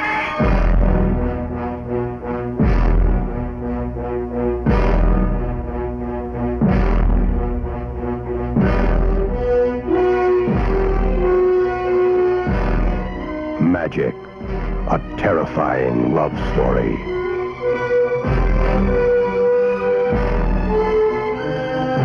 Joseph E. Levine presents Magic, starring Anthony Hopkins and Margret, Burgess Meredith, and Lauter, distributed by 20th Century Fox. 1978's Magic, starring Anthony Hopkins. Magic!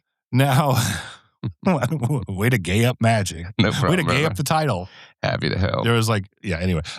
Fun fact, according to IMDb at least, and I think, because I was just talking to you about this, the thing with Magic is, when I hadn't seen this in a while, and I was watching it last night and today again. Hey, me too. Yeah, you got to do your homework for these. We just got to watch the movie at least. At the beginning of the movie, I'm going like, I think Anthony Hopkins may have been miscast because he doesn't have the riz and the pizzazz and the showmanship of a successful ventriloquist. But that's the entire point. That's the whole point of the movie. It's all channeled into the dummy Fats, right? Yeah. Also played by Anthony Hopkins. Yep. A lot of scenes in this movie is Anthony Hopkins talking to a dummy playing both characters, which is fucking cinema. It's good. Okay. Also starring Anne Margaret, Burgess Meredith. The fucking penguin. Come on, Rock. The OG penguin. You gotta eat lightning and crap. That doesn't sound like Burgess. Yeah, he played the penguin in Batman Returns. And he played No, he didn't. He played Mickey and Rocky. He was in Clash of the Titans. Oh yeah, he was in Clash of the Titans. Fuck yeah, he was. And then the great character actor Ed Lauter. Ed Lauter. You might remember him as from sexy Jackie Earl Haley. That, or from the Not For Everyone podcast episode about Death Wish 3, where Ed Lauter is in it, and we gushed at Ed Lauter then too. God damn, you're a bad motherfucker, Ed. He's dead. E.J. Andre plays Merlin the Magician, not the Arthurian legend. Merlin, but he's a dying guy. But this is directed by Sir Richard Attenborough. We have a T-Rex. Who was known by our generation from playing Dr. John Hammond in Jurassic Park. He was also a director of films. Oh, yeah. As it turns out. He directed the Charlie Chaplin biopic. Oh, yeah. He did that Chaplin movie, There was another really good... I got to look it up now. I should have this up. There was another really good movie. Some good movies. This was written by William Goldman of Princess Bride fame, by the way. Oh, wow. There was another movie that Attenborough... Gandhi? Yeah, Gandhi was like a celebrated fucking film when that came out in 1982. A Bridge Too Far? Bridge Too Far is a classic war movie. I think it's World War II. It's World War II. I don't fucking know. But yeah, he's no slouch. He's no slouch. He's no slouch. All of he doesn't have a huge directing resume, but all of them are pretty fucking revered films. Cry Freedom, which I've not seen, but apparently people liked it in 1987. I mean, look.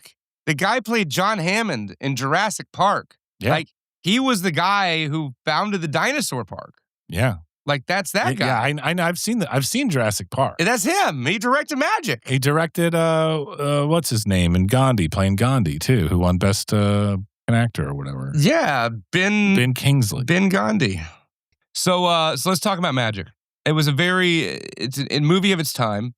It's a very interesting movie because I didn't see it till a couple years ago. I was like, wow. Like, I was just shocked that Anthony Hopkins was in it because since I've been alive, Anthony Hopkins has been a household name, you know? This is one of those movies that, like, I don't think a lot of people have seen it, but if you bring it up around company that has seen it, they're like, oh, yeah. Magic with Anthony Hopkins, that movie fucking rules. Yeah. Now, start me off at the beginning of Magic from 1978. We have a struggling magician. Yeah. So we see Anthony Hopkins. And he doesn't really have any stage presence. No. He doesn't really have any riz, as Bobby was saying. With a name like Corky, you better have some stage presence. And his presence. name's fucking Corky, for one thing. Well, so life goes on, ruin that name for all the Corkies around the world. It's true. So he's recounting his first night on stage to his dying mentor, Merlin. And he's lying to Merlin, telling him how it went so well and he killed it and everybody loved it. And Merlin's like, you're lying. He's like, yeah, I'm lying. He's like, I did everything right and they just weren't interested. Like, they had no interest in this magic I was doing on stage. Yeah, it's called marriage. Go ahead. Marriage. So then, wait, Richard Attenborough directed The Princess Bride? No, William Goldman wrote The Princess Bride, who also wrote Magic. Gotcha. He's a famous writer. Sure. So then we fast forward to Mr. Burgess Meredith, Gangrene, Ben Green, this amazing characterization. That's such a funny name for like a vaudeville guy. What, Ben Green? Gangrene. Oh, Gangrene. Because that's like people died of that back then. It's like, oh, that's hilarious. And that's just what he went by. And he's bringing a TV exec to show off this awesome show that Corky is putting on stage saying, hey, this kid needs his own TV There's show. There's a little bit of a red herring in this scene. Right, yeah. Which is brilliant. So the executive is played by David Ogden Stiers, who was in MASH. Oh, yeah. That guy was in all sorts of shit. He was in like MASH.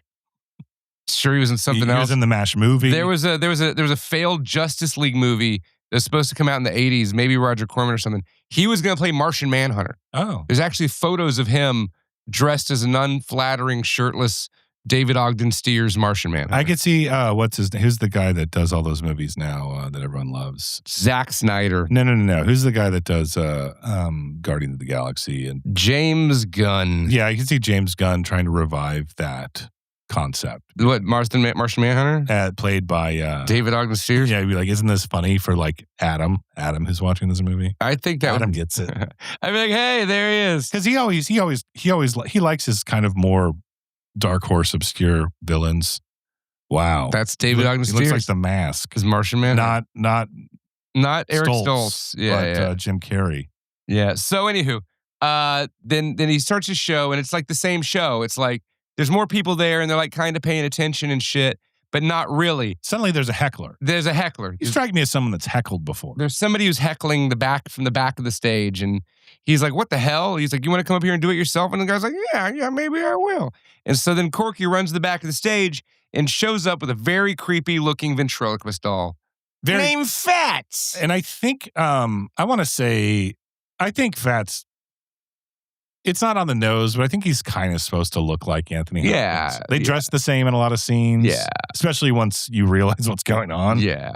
But yeah, it does look like it has an Anthony Hopkins vibe. An Anthony Hopkins ventriloquist dummy is terrifying the more you think about it, though. Oh, yeah, absolutely. I wonder what happened to the real Fats. Fats steals the show, right? And that's the point. Mm-hmm. Fats steals the show. Everybody's entertained. Corky's happy because he's up on stage doing it. I mean, he's channeling Fats, right? So he's happy to be there, and he's still a very talented stage magician and stuff and does the stuff. But the ventriloquism just kills it. And the people love ventriloquists. Yeah, and the Martian Manhunter's like, ventriloquists don't work on TV. But then by the end of the set, he's like, oh, this guy's gold. That was an interesting point, too. Mm-hmm. 'Cause he's talking about misdirection. Like, you can't have misdirection with a television. And Burgess Meredith's like, television, the whole thing is misdirection. That's true. And he's like, oh, shit. So Martian Manhunter is really impressed, right? Burgess the Penguin and the Elephant Man's doctor, they go backstage. I kind of want to go watch a Jeff Dunham special and see how they shoot that, because I wonder if they do just do close-ups on the dummies and stuff. They can get the right angle so you never see Jeff Dunham's face. Yeah. It's a fucking hack. I saw him live. Were you like 12? He was on a cruise I was on before he was like a fucking famous comedian. I mean, were you like 12? No, I was like 22. No, he was been famous since before. He was getting, his star was rising at the time, but I'd never heard of him. And Jeff Dunham's a big fucking I saw that deal, guy. okay? I saw him on TV like a few years ago. I'm like, oh, I've seen that guy. It was fucking lame. But anyway, So- I'm not a fan of Jeff Dunham. I would go watch Anthony Hopkins perform ventriloquism. I'd go watch Fats perform Anthony Hopkins. Even if he was non-charismatic as Corky was. So his show kills. Go backstage. The guy wants to sign him up. And Burgess Meredith's like, oh, it's your big break, kid. Do you have a cigar? They're big. Take two. Saying all these cheesy lines. That's a great line. Burgess Meredith in this is excellent. He's a professional all around in everything he's in. Like, this movie could have been, for everyone involved in this movie, honestly, like, this movie could have been easily like a fucking paycheck, like, whatever, I'm going to be in this psychological thriller, blah, blah, blah. Everyone they hired is a fucking pro, though. Yeah, because this is John Hammond. Because John Hammond doesn't fuck around with hacks. He doesn't. He makes a real fucking film. John Hammond would never hire Jeff Dunham to. No, never at all. Never in a million fucking years. Like, he would be rolling over in his grave if you thought about having fucking Jeff Dunham in this shit. Fun fact. We mentioned him already on the beginning of the episode when I was talking about how I feel like chicken tonight. I feel like chicken tonight. Anthony Hopkins may have been miscast. This would have worked too. Originally, they wanted to cast Gene Wilder in the. Oh, really? And Gene Wilder is one of those like brilliant comedic actors, but Yeah. also a brilliant actor in general. I'm like, yeah, I can see that totally fucking working. Yeah, I could. And he's see kind of goofy looking, like that. you know, he can get chicks, but he's Gene Wilder. But apparently, producer Joseph Levine refused on grounds he wanted no comedians in the movie to distract from serious nature of the story. I mean, that makes sense. But it's Because like, I mean, Robin Williams could do a hell of a dramatic performance. Sure, too. but like Gene Wilder's, he's just so funny. He's so funny. He's so funny looking. I love Gene Wilder. Oh, me too. He's amazing. He's an amazing. They should make a statue of him somewhere Yeah, here. in Israel. Maybe people would get behind that for a while. I'll support. I'll support Israel if you guys resurrect the statue. Yeah, of- you want me to support your war? You better put a Gene Wilder statue. Then we'll talk. Put Gene Wilder faces on every fucking missile you drop on those children. No, that would just ruin Gene Wilder for Oh, me. that's fine. You're probably Anyway, right. that's So dark. they That's a didn't- dark joke. they about didn't- Gene Wilder. They didn't get Gene. We love you, Gene. So you know, Anthony Hopkins, though, he's a serious dramatic actor, you know, and he played it well because he did the sniveling, like bashful guy. But still, you got to think he's got the balls to get up there on stage. But it did something to him, right? Because he has this self-confidence issue, Mhm. right? And that's what was so great about Fats. It gave him an outlet to be somebody that he's not. And I think that's like a real thing in stage performance. A lot of famous people in their private life stage performers are like very reserved, and like Will Ferrell is famously like kind of a quiet guy. There was a band they're still around, called the Flame Trick Subs. They're kind of like a Cramps thing. I know the Flame Trick Sub. Yeah, their singer, I forgot the singer's name. He's a nice guy. I've talked to him a few times, but like he is just such a ham on stage. And then you sit down next to him at the bar, he's just like fucking just kind of sitting there quietly drinking his beer. I think that's the thing. With you, Adam, I think that's your problem is you try to riz it up like no matter what you're doing. You need to ball it into the energy of your clown personas before. See what you don't get, Bobby, is otherwise I'm not trying to riz it Otherwise, I think Adam from Welcome to Horror mentioned that you are basically the live living version of Beetlejuice. And that gets kind of annoying after a while. Maybe to you. He didn't say that part. That was me. Well, thank you for that, Adam, and fuck you, Bobby. No, I'm just on. I'm just on all the time. But you know what? I spend a lot of time in my house reading comic books or watching TV and not fucking saying anything. But when I'm talking, I'm fucking funny. Yeah, I guess when I do see you, it's funny. like, it's showtime. It's showtime. I'm fucking funny all the goddamn time. It's just, it's a curse. Especially when you point it out. It always makes it funny. You know, that joke I made is hilarious. Laugh, you fucking mules. So Corky he's afraid of success, right? But at the same time, he's got some serious issues going on. I think something happened between when he was first on stage, the beginning of the movie, and his popularity. Let me ask you this, because I didn't really pick up, I didn't really put it together, and you're better at paying attention than I am. So he has some soon revealed psychological issues. Sure. Fats was like a new part of his act, right? Yeah. It was like a saving grace. Fats wasn't someone that's been with him his whole life or anything like that. It didn't make it's it like seem a drug. that way. He got addicted to it.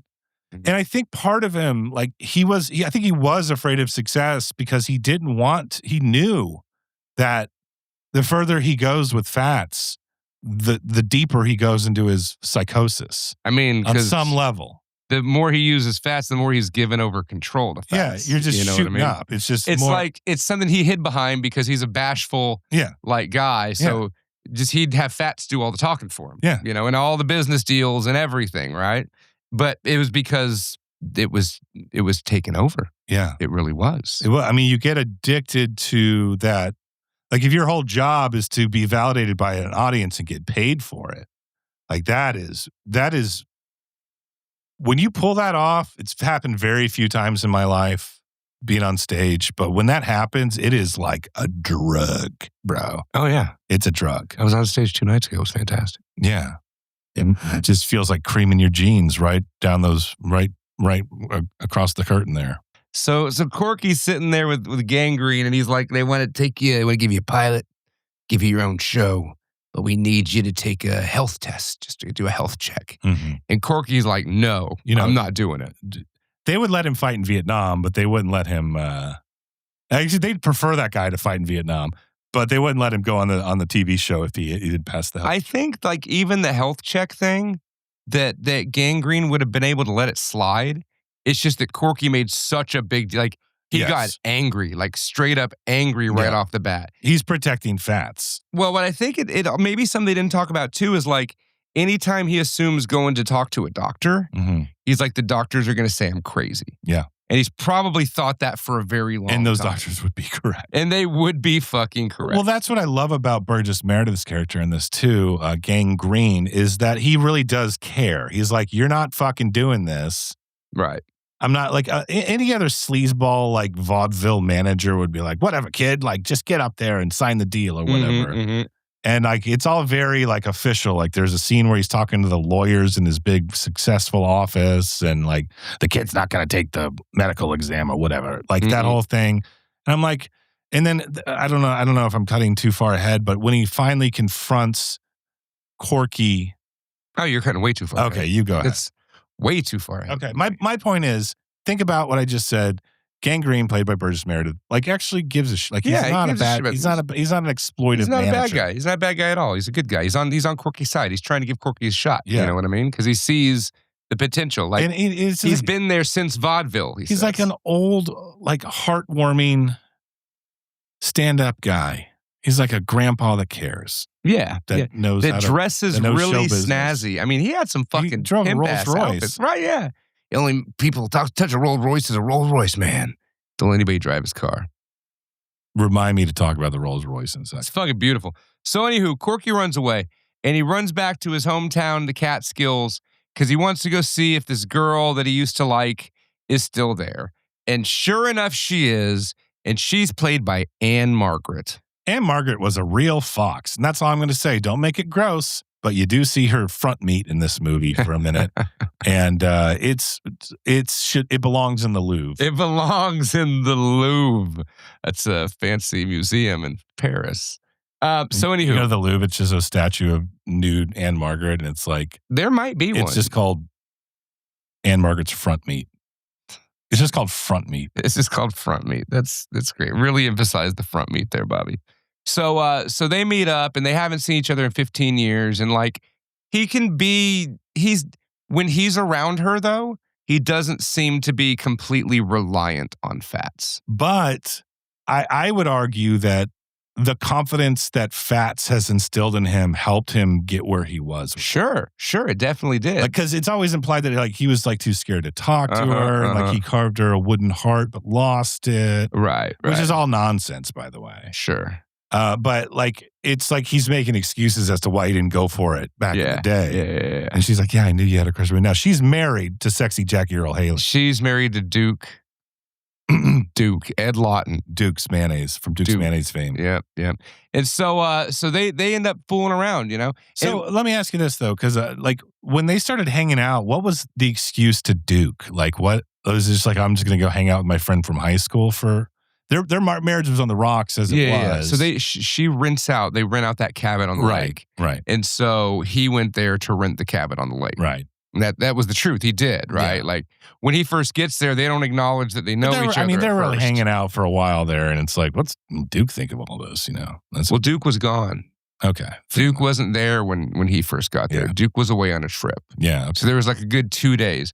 Now, in these 2 days of romance with a married woman that still has the hots for him, and he always had the hots for her, and there's a lot of time that's just Corky and Fats. Well, there is that. And the discussions that this man has with his fucking dummy. Which is the best scenes in the movie. Yeah. However, she's really must be into him because she's giving him the benefit of the doubt because this is when his like psychosis really starts to come through in the movie. Because he's fucking up magic tricks. She's like, I don't want to say the wrong thing. I don't want to make you mad if you mess up the trick, all that shit. Usually that's a red flag to women, but the power of Anthony Hopkins like fucking remedies all that. Because I said to my wife, she was in the kitchen cooking where she should be. I said, hey, is Anthony Hopkins she wasn't cooking, she doesn't do that. I said, hey, is Anthony Hopkins a good looking guy? And she goes, no. I was like, even in this, like he's pretty young. And that's the thing too. Anthony Hopkins is probably like 27 in this movie. He looks like a 57-year-old man he does because he's Anthony Hopkins. Yeah. She's like, no. I'm like, but what if he had a ventriloquist tummy? She's like, no. Anthony Hopkins, apparently, according to my wife, is not attractive. I'm better looking than Anthony Hopkins. You're also like 2 feet taller and bearded, and you look nothing like Anthony Hopkins. I don't have the talent of Anthony Hopkins. That's true. Especially with that ventriloquist dummy. I mean, I don't know if he was really doing the ventriloquism. You think he was? When he was doing the voice of Fats? You think that was voiceover? It was probably ADR. You think like Anthony Hopkins like really like methoded it and like went and learned ventriloquism? That's a good question. That's like a legit question we should have looked up before recording this episode. Now. But if anyone knows the answer, we're at Not For Everyone Podcast on Instagram. Yeah, drop us a line. That's a good question though. It is. So because if it was all ADR, like I feel like it would kind of take away from the performance a little bit. But I like to think that he was doing the voice at the same time and going back and forth when he was talking to Fats. Well, it's like sometimes you like have an argument with yourself, you know? You do? Sometimes. Yeah. You know, you're like conflicting on ideas maybe. You're like, well, did I do this? Should I do that? What the fuck? You ever do this? I was thinking about, I can't give you an example, but sometimes I'll like think about things and be like, what if it's this? And then another voice in my head goes, of fucking course it is, you idiot. Like, yeah, that's what it is. Yeah. I get that a lot lately. Right. Lately? I mean, I don't know. I don't know what that means. I'm like trying to put things together. I'm like, what if it's this big roundabout like thing that's so obvious? I always feel like there's different voices in my head. They're all me, but they're like just different. Yeah. I think that, you know, there's that stat that's very popular now where only like, what is it? Like only like 50% of people have internal dialogue? I don't know that. How do you know that? I mean, I'm no science man. They just put anything on the internet. It's AI, Bob. You don't trust that shit. No, I'll send you, It's the I'll send you the computers. study. Computers telling us we have no free will. That's all it is. No, you might be right. It's fucking bullshit. NPCs are real, though. It's fake and gay. It's fake and gay. So, anywho, he's, what were we talking about? Oh, Anthony Hopkins just spends like a lot of, that internal voice you have, right? That dialogue, but he's having it externally with this dummy that is a completely different personality than him, that is totally controlling of him, you know, and tells him like, is doing a number on him. Like everybody else is bad. Like, oh, you want her. And it's great because there's like a lot of scenes where Fats is like, okay, I'm okay. You know, like plays. He's like manipulating himself. Yeah. He's a sociopath that lives inside of Anthony Hopkins' head that channels through a wooden dummy. He's always making jokes about how he needs a wooden dick. It's great. Hilarious. It is hilarious. But Corky like wouldn't make those jokes on his own, you know? Right.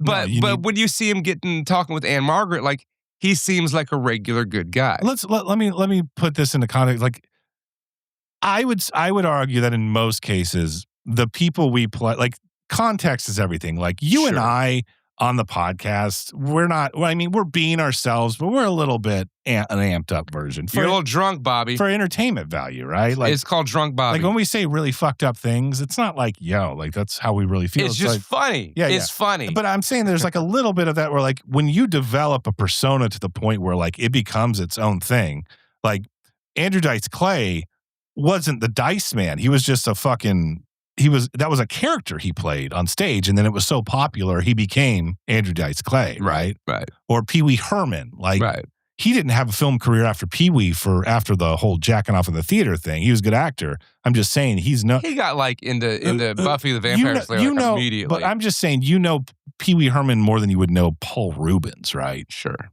And that's the persona. I mean, Ernest, for the general. Vern. His name is not. His name's not Vern. It's like, you know what I mean? Vern. Ernest goes to camp. That guy. Jim Varney. Yeah. Yeah. It's kind of one of those things. I mean, I get it, Bobby. I dress like a clown. Yeah, that's why I figured bouncing these ideas off you would. It makes total sense. I mean, it's so much easier to do things through a persona, you know, or a mask. You put a mask on, yeah. You put on a mask, you're somebody else. It's the dummy doing it, not you. Put on the clown face, it's not me. It's the clown doing it. Yeah, it's the fucking clown. Yeah. It's really something that everybody should try. Just let your worst version of yourself out onto the world. I like to put on like a very plain white mask and walk around the house and just like ignore my wife and completely neglect her and don't. I'm like, it's not me. It's the mask. How often do you do this? Like at least once a month. I'll wear like a bathrobe and a white mask and just walk around the house and just ignore everything. Can I see the mask? Yeah. Well, I'll show you. It's in the bedroom. All right. It's in the bedroom. Jesus fucking Christ. You're like, not tonight, Sarah. And you put it's a form of negligent meditation, you know. Do you put the mask on and decompress? I'm like, I cannot be held accountable for anything. I have the weird white mask on. Uh-huh. That's healthy, Bobby. That's real. I learned it from it's real Magic. From Magic. From 1978. Now, getting back to Magic from 1978, like he does start to kind of charm her with his Fats performance too. Sure. I mean, I think most women would find that incredibly creepy. Yeah, but she's got history with him. It's like, yeah, that's true. It's she's like proud. She saw him as a little kid and she's like, look at you. You're a big name. You're a big man now with a little wooden boy on your fucking lap. It's like the old David Tell joke when he's like, no woman ever wrote in her diary, when he rolled up on his unicycle, I knew I had to have his cock in my mouth. It's like that kind of, it's like riding a unicycle, ventriloquist dummies, fucking, there's all kinds of shit like clowning. You're like, no stable woman's like, yeah, that's going to be the future father. I'm going to put that clown's in my mouth. Yeah. But there's been a lot of them. Not long term, at least. Yeah, well. Anyways, can we talk about the movie Magic from 1978? It's like Magic, though. Sure. I think there's The Gathering. I think there's a way to do not Magic the Gathering. I think there's a way to do magic to charm a woman. And Chris Angel gets laid, but if you're just a run of the mill fucking magician walking around at Ruby Tuesdays, going, hey, lady at the bar, let me do a fucking magic trick for you. I'm like, that's a fucking roll of dice. You've never been a woman, Bobby, but I could be though. You certainly could. But what I'm saying is there are women that they see a guy on stage. You can be in a shitty fucking band. No, I know. You know what I mean? Like, I know. Just being on stage, they love it. Not all of them, but for some of them, they're like, oh, yeah, I want to fuck that guy because he's doing a fucking card trick of it. Because he just pulled a fucking like 20 scarves attached to himself out of his sleeves. He's like, oh, yeah, my dad never did that for me, or used to do that for me. Wow, I didn't know if I was going to go that far. It's deeply rooted Freudian shit. But yeah, go ahead. It's all the mother and father. Yeah, all right. We're gonna go back to where we were. That was the fucking red line. Continue with the movie isn't analysis. Therapy, Bobby. Shut the fuck up. I just like to think about things. So yeah, he's got game with Peggy, but Fats don't like it, and Fats is like constantly in his head telling him it's all gonna fuck up, right? Like he's just telling him to do bad shit. And that's a real relatable. I mean, I'm not saying like everyone has a fucking split personality that does that, but like you have that little voice and you're like, you're gonna fuck this up, aren't you? Well, it all kind of comes to a head when he beds down Anne Margret, if you know what I'm saying. It's very similar to Belial and Basket Case guy. There's a very big similarity here with Basket Case. That just clicked with me. The jealous little monster. Jealous little monsters. Jealous little monsters. This Tiny this Terrors year's theme is Jealous Little Monsters. AKA Tiny Terrors. Or Tiny Terrors, *, The Sin of Envy. I thought we were calling it the Jealous Little Monsters. Oh, yeah. Jealous Little Monsters. The Sin of Envy. Part 2, The Sin of Envy. So, yeah. I'd say little people are pretty jealous. He bangs Anne Margret. We got some good front meat. To side view of the front meat. That's my favorite kind of front meat. Beautiful. So then he goes back. I'm not looking him in the eyes. And he's all, you would think he'd be all happy and shit, but he starts talking to Fats, and Fats is like freaking out on him, you know?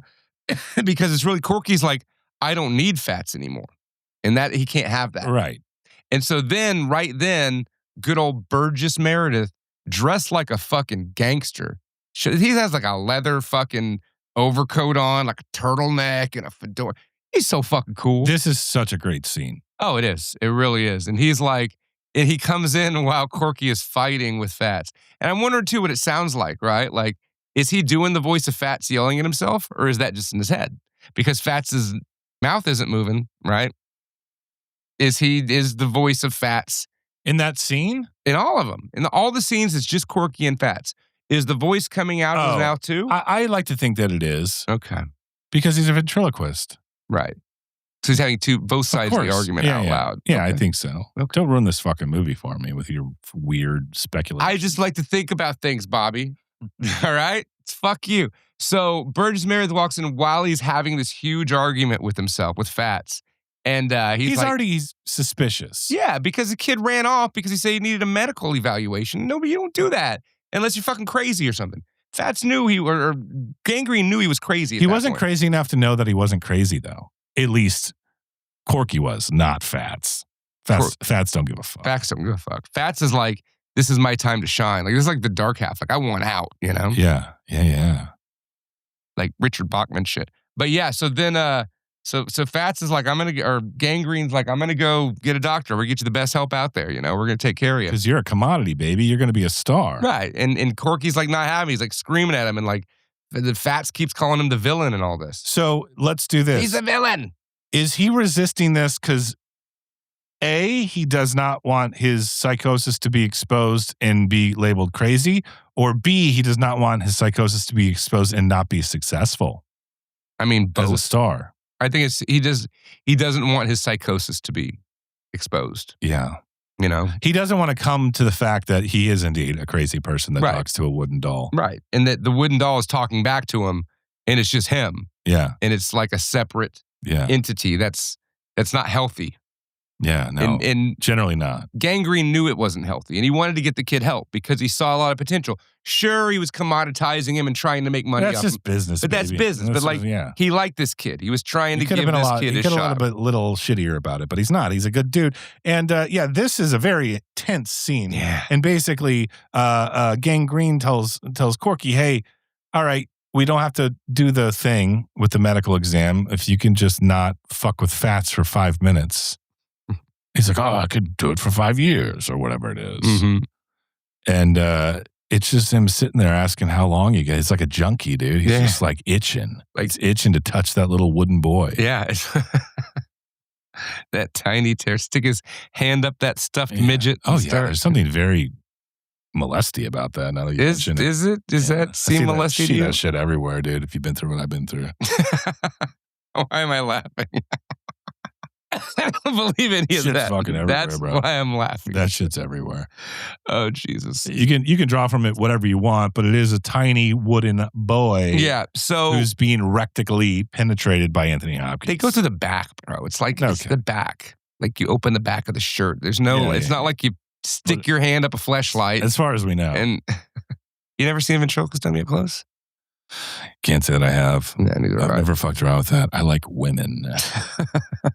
But anywho, so he can't. He's like, I can't do it. I can't go 5 minutes. He's like, how long has it been? He's like, 30 seconds. And he's like, this is fine. This is easy. So how long has it been now? He's like, 45. It is tension on the par with the opening sequence of Inglourious Bastards. Right. With, Christoph Waltz. It's a tense conversation where you're just like, oh. Like, is Corky hiding Jewish people in his basement right now? Are they all about to get shot by Hans Landa? Hans Landa? Yeah, it's a great scene. And that was the scene when I first saw this movie. It was like, oh, this is a legitimate cinema. Yeah. It's like traumatic. It's like good. I mean, it's about a dude with a ventriloquist dummy. But then he ups the ante more, and you learn just how psychotic Corky actually is when possessed by the desires of Fats. Yeah. So like Fats is like, he runs away and Burgess starts walking away and he grabs him. He's like, don't you lay a hand on me, and takes off. And when he leaves, Fats is just screaming at him, you got to stop him. You got to use something to stop him. And he's like, what? He's like, use me. And so he goes out there and starts clubbing Burgess Meredith to death, the fucking penguin, with a goddamn dummy. Now, Corky never murders anyone in this movie. No? Fats always does it. I mean, obviously it's the same fucking thing, but right. Yeah, the character, Corky personality, and not to cut too far, isn't the one killing. He almost does with Duke with the oar on the boat. Mm-hmm. He almost has to fucking take matters into his own hands and clean up the mess and all that. Right. So he beats him. He beats Burgess Meredith all upside the head with a ventriloquist dummy. And it's great because you get to see a scene of an old man getting beaten by a little wooden boy. Played by Anthony Hopkins. And Fats is all fucked up. Like afterwards, there's like a moaning. And it's not coming from Burgess, it's coming from Fats. He's like, and then he's like, are you okay? He's like, my head, I can't think straight.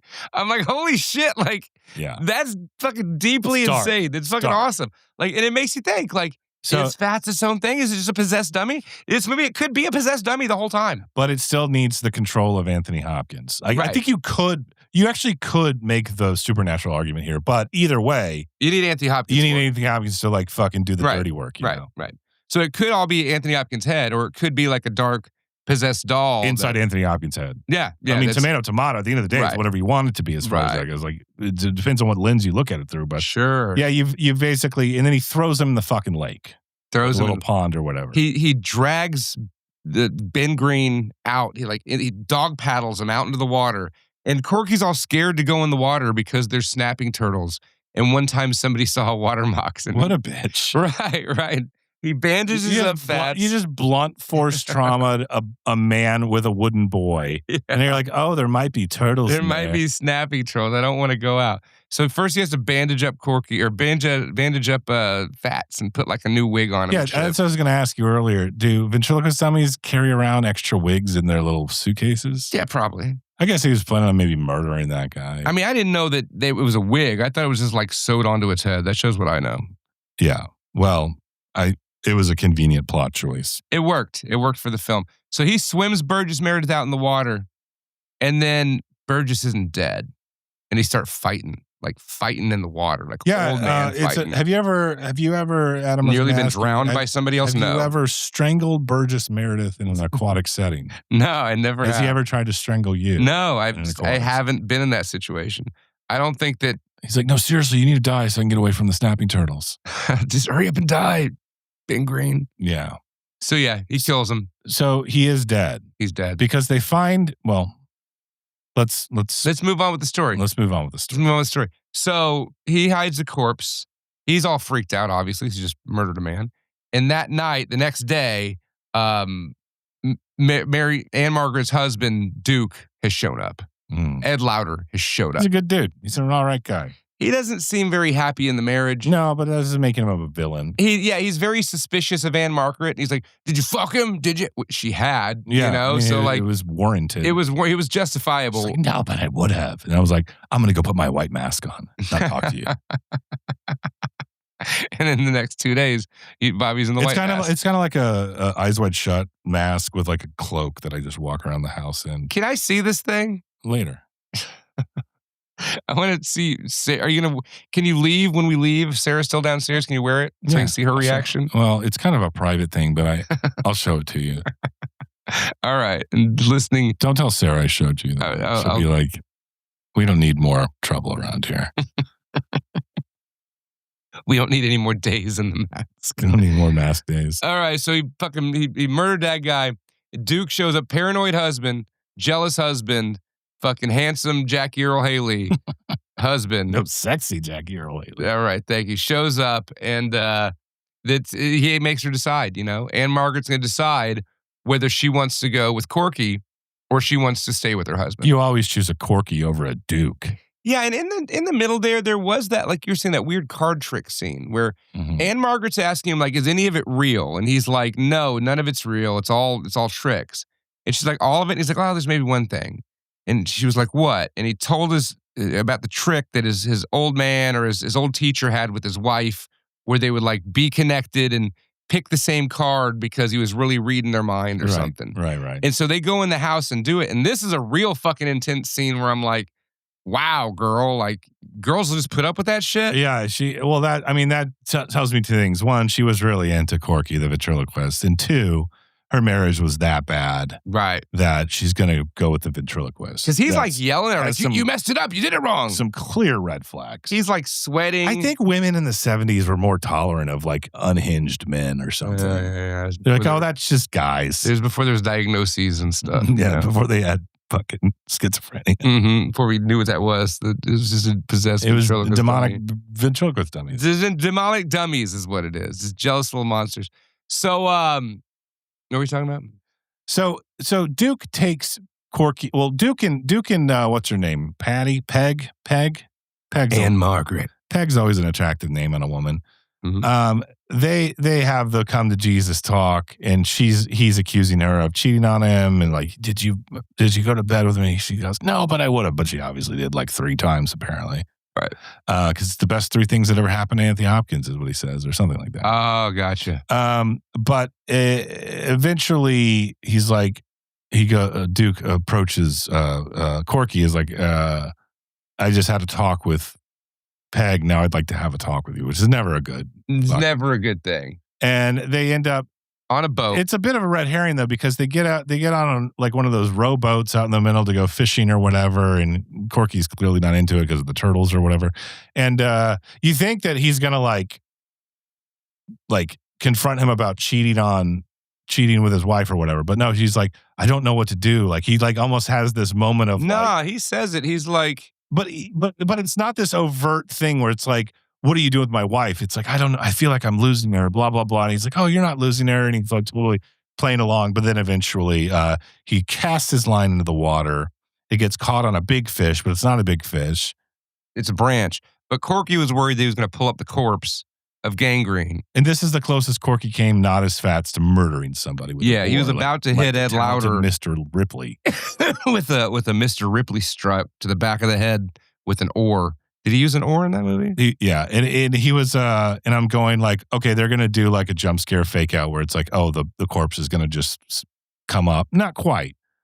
All of a sudden, Duke notices the corpse of Burgess Meredith on the shore. On the shoreline. Now, before this, I guess we should mention, they did find Ben Green's Rolls Royce. Yes. His Rolls Royce was just sitting there. There's something incredibly unsettling about a car of that stature being covered in dirty Right. upstate New York leaves. Right. Like it's just sitting there. Like, no, dude, that thing needs to be fucking, like, I'm like, ugh, like put it away. I don't want to see this. It's so upsetting. It's great. It's great. It feels It's like, clearly it's been there a while. Like, whose Rolls Royce is this? And then, yeah, we skipped that part. And then, yeah, Corky's like lying to them and saying it wasn't the body. And then they find the body and he's like, oh, that's not him. Gangrene's 6'3". Now, when he makes the phone call to the agency or whatever, is that a fake phone call? Yeah, obviously. Okay. Because he's acting like he's talking to Gangrene. Right. Mm-hmm. He's just yelling. He's just doing this for Peg's sake. Yeah. So Peg, like, she doesn't think that all this she has no idea all this craziness is going on. Yeah, she's a bit of a dolt. Yeah, I mean, she's just like, I mean, Duke's like smarter than her, I think. Probably so. Because she's a woman. Jesus Christ. But I was going to ask you, Adam. They find Burgess Meredith's corpse rolled up on the shoreline there, and Duke's like, I think he's still alive. And I was going to ask you, Adam, have you ever given mouth-to-mouth CPR to Burgess Meredith? No, I have not. No, I've never tried to drown him. I've never been attempted to be drowned by him. Never been near a body of water with the man. And my lawyers say I don't have to answer any questions relating to the death of Burgess Meredith. Let's cut to the chase here, Adam. Basically, what ends up happening now is that Peg decides she wants to have the conversation with Duke. But however, the problem with all that is, in a few scenes prior to that, Fats murdered Duke. Second best scene in the movie. Duke is snooping around. Mm-hmm. He's suspicious of after he told the guy, he's like, hey, he told Corky, hey, I think this guy might still be alive. Mm-hmm. Go call the house, go to the house and call the police. There so you can show him where I am. But he goes and snoops around Corky's, because it's his house. You know? He's just renting it. He's snooping around there. Corky's cabin. And Corky's there with a scowling, sour look on his face. I'm like, oh, fuck, is this like... No, Corky's not Fats's. Or Fats, I'm sorry. Has this like scowl on his face. Like he's very... watching him very suspiciously, and I'm going like, maybe this is like a supernatural thing. I don't remember much about this. And then next thing you know, there's a knife, like a Swiss Army knife, going into Duke. Yeah. Duke goes up, he's like investigating Corky because it moves. Like Duke's digging through stuff and Fats moves and is looking at him, and he turns around, he's like, holy shit, this thing's looking at me. Yeah. Because he saw it was looking at him when he walked in, and now it's looking at him again. At first, it's like maybe his face happens to just have stayed on that expression. That it like moved, it followed him. It fucking followed him. But yeah. And also the scene's great when fucking Corky's like swimming Burgess Meredith out. Like Fats is just sitting in the window watching. So creepy. Oh my God, it's so great. But anyway, it's kind of a fake. I'm going, okay, is Fats possessed or nope? As soon as Duke falls dead. Yeah, with his little dummy hand. It's like a dummy hand. It's the dummy hand with the knife just shanking him. Yeah. It cuts his throat. I mean, I'm all for suspension of disbelief in movies, but it would not be that hard to just like grab a dummy and like throw it across the room. Sure. And stop it from stabbing you with a tiny knife. Yeah, but he was shocked and he was stabbed multiple times. Yeah, he was shocked by the power of demonic ventriloquism. Yeah. He didn't think this is all in front of a curtain and there's a man behind the curtain doing the stabbing. Corky Anthony Hopkins. Corky's doing the stabbing. Corky is he's the weapon. Like he's just a vessel that fucking Fats is riding. Yes. He's riding that. He's riding him. He's riding him. He's like, put your hand up my ass because I'm riding your hand. I don't want to spoil the movie. So I know a lot of people haven't seen this movie. We're over almost around 2 hours. God right now. damn it. Any final thoughts on Magic? Oh, the ending is so fucking good. You want to know what happens? All right, turn off the episode now if you want to know what happens. So what does happen? How's it end? Well, Corky kills Duke. He wants to kill Fats. Okay, I don't want to spoil the ending. I just said that. But there's another scene in there, like before, like it's not the ending, but like she's going, I got to go talk to Duke and tell him that I'm choosing you. And he's like, oh, I don't want to put you through that emotional blah, blah, blah. Let's just get out of here. Yeah, he's saying they just need to leave. So they're stuck there. And she's like, I want to go with you. I've decided. I'm going to go with you. But I want to wait for Duke to get home. And I'm going to tell him. So at the end, he's arguing with Fats about the whole situation. And just the scene where like Fats is like run in a circle, bark like a dog, touch the ceiling, and Corky's doing all of it. Yeah. He's like a dummy. He's like a puppet. He's the puppet. He's the fucking puppet. The puppet the puppet becomes the puppeteer. Mm-hmm. Oh my God, this movie's good. But I'll just say this. The last shot in the movie, it reminds me of what we were talking about with Invasion of the Body Snatchers, where it's like one of those frames where it's like, oh fuck, and then credits roll. Yeah. It's one of those things. That's all I'm gonna say. Yeah, it's a good fucking movie. This is the second time I've seen it, and I remember really liking it the first time. I'm like, damn, when I had to like sit down and really watch it and like revisit it recently, I'm like, God damn, this is a good movie. The character of Peg, just think about Peggy and Margret. Peggy and Margret. Because she just she has no idea how fucked up the whole situation is. She has no clue. He's been pulling this trick on her the whole time. It's all been misdirection. She doesn't. Yeah, we did glaze over the part where Fats kind of implies that Corky is a bit of a womanizer and uses ventriloquism to dazzle all the stewards. Well, he says, he's like, oh, that trick with the picking the same card. He always uses that to pick up girls or whatever. Yeah. And she's like, oh, you're one of those. And she storms off. So, but that's the thing. When they do it in the scene, I'm like, he's all freaking out. Like, oh, I thought did it really work? Did it really work? But now I'm like, it was all set up the whole time anyways. Yeah. Great fucking movie. It's a good movie. I recommend it. I give it a solid 7.5 out of 10. I give it like a 13 out of like a 17. Nah, like a 13 out of 15. Yeah, that's about a 7.5 out of 10 if you know how to reduce fractions. Whatever. Not For Everyone Podcast, at Not For Everyone Podcast on Instagram. Yeah, check it out. Thanks to the Patreon supporters. If anyone wants to throw us a few more bones to keep doing this, please do. Give us your money. Patreon.com/Not For Everyone. I apologize for the lack of content lately. We're getting more stuff out to you very soon. Stop apologizing as we to get these people. Deep into the heart of Tiny Terror Thanksgiving. The only thing you should edit out is that apology. Okay, Tiny Terror Thanksgiving. It wasn't even heartfelt. I think we got to do Rumpelstiltskin next. Rumpelstiltskin? Yeah, it's the Leprechaun ripoff from the 90s. What about like Puppet Master? We can get there. I think that's going to be more Christmas appropriate. But Rumpelstiltskin was a Vanessa request that we denied earlier on in the year. And I'm like, I think we're going to use that during. I have one question. Will Rumpelstiltskin? I've never seen it. Fit in the basket case basket? We'll find out. Because if he does, I'm in. Let's do some geometry, folks. I think he's a little bigger than that, but I thought you were going to say, is it like a duality? No. We decided the Tiny Terror, to be an actual Tiny Terror, you have to be able to fit in the basket case basket. Well, either way, we're doing that next. Is he a jealous little monster? We'll watch the trailer when we stop rolling here. So, Fox and Sons Coffee. All right. In a smoky room where the mics ignite, they clash and they banter through the dark of night. Snobby Bobby with the wisdom on cue, and here comes the storm. Crude, rude dude. Oh, they talk about gore, they talk about screams called classics and shadows that haunt your dreams. They bicker and fight, but the groove stays strong. In the chaos they find where they both belong. One's got the brains, the other's got guts. They're serving up horror and deep disco cuts. Vulgar as thunder, but smooth as a groove. Opposites dancing in the rhythm they move. Oh, they talk about gore, they talk about screams called classics and shadows that haunt your dreams. They bicker and fight, but the groove stays strong. In the chaos they find where they both belong. It's a carnival of chaos every episode. Phantoms and terror down a jagged road.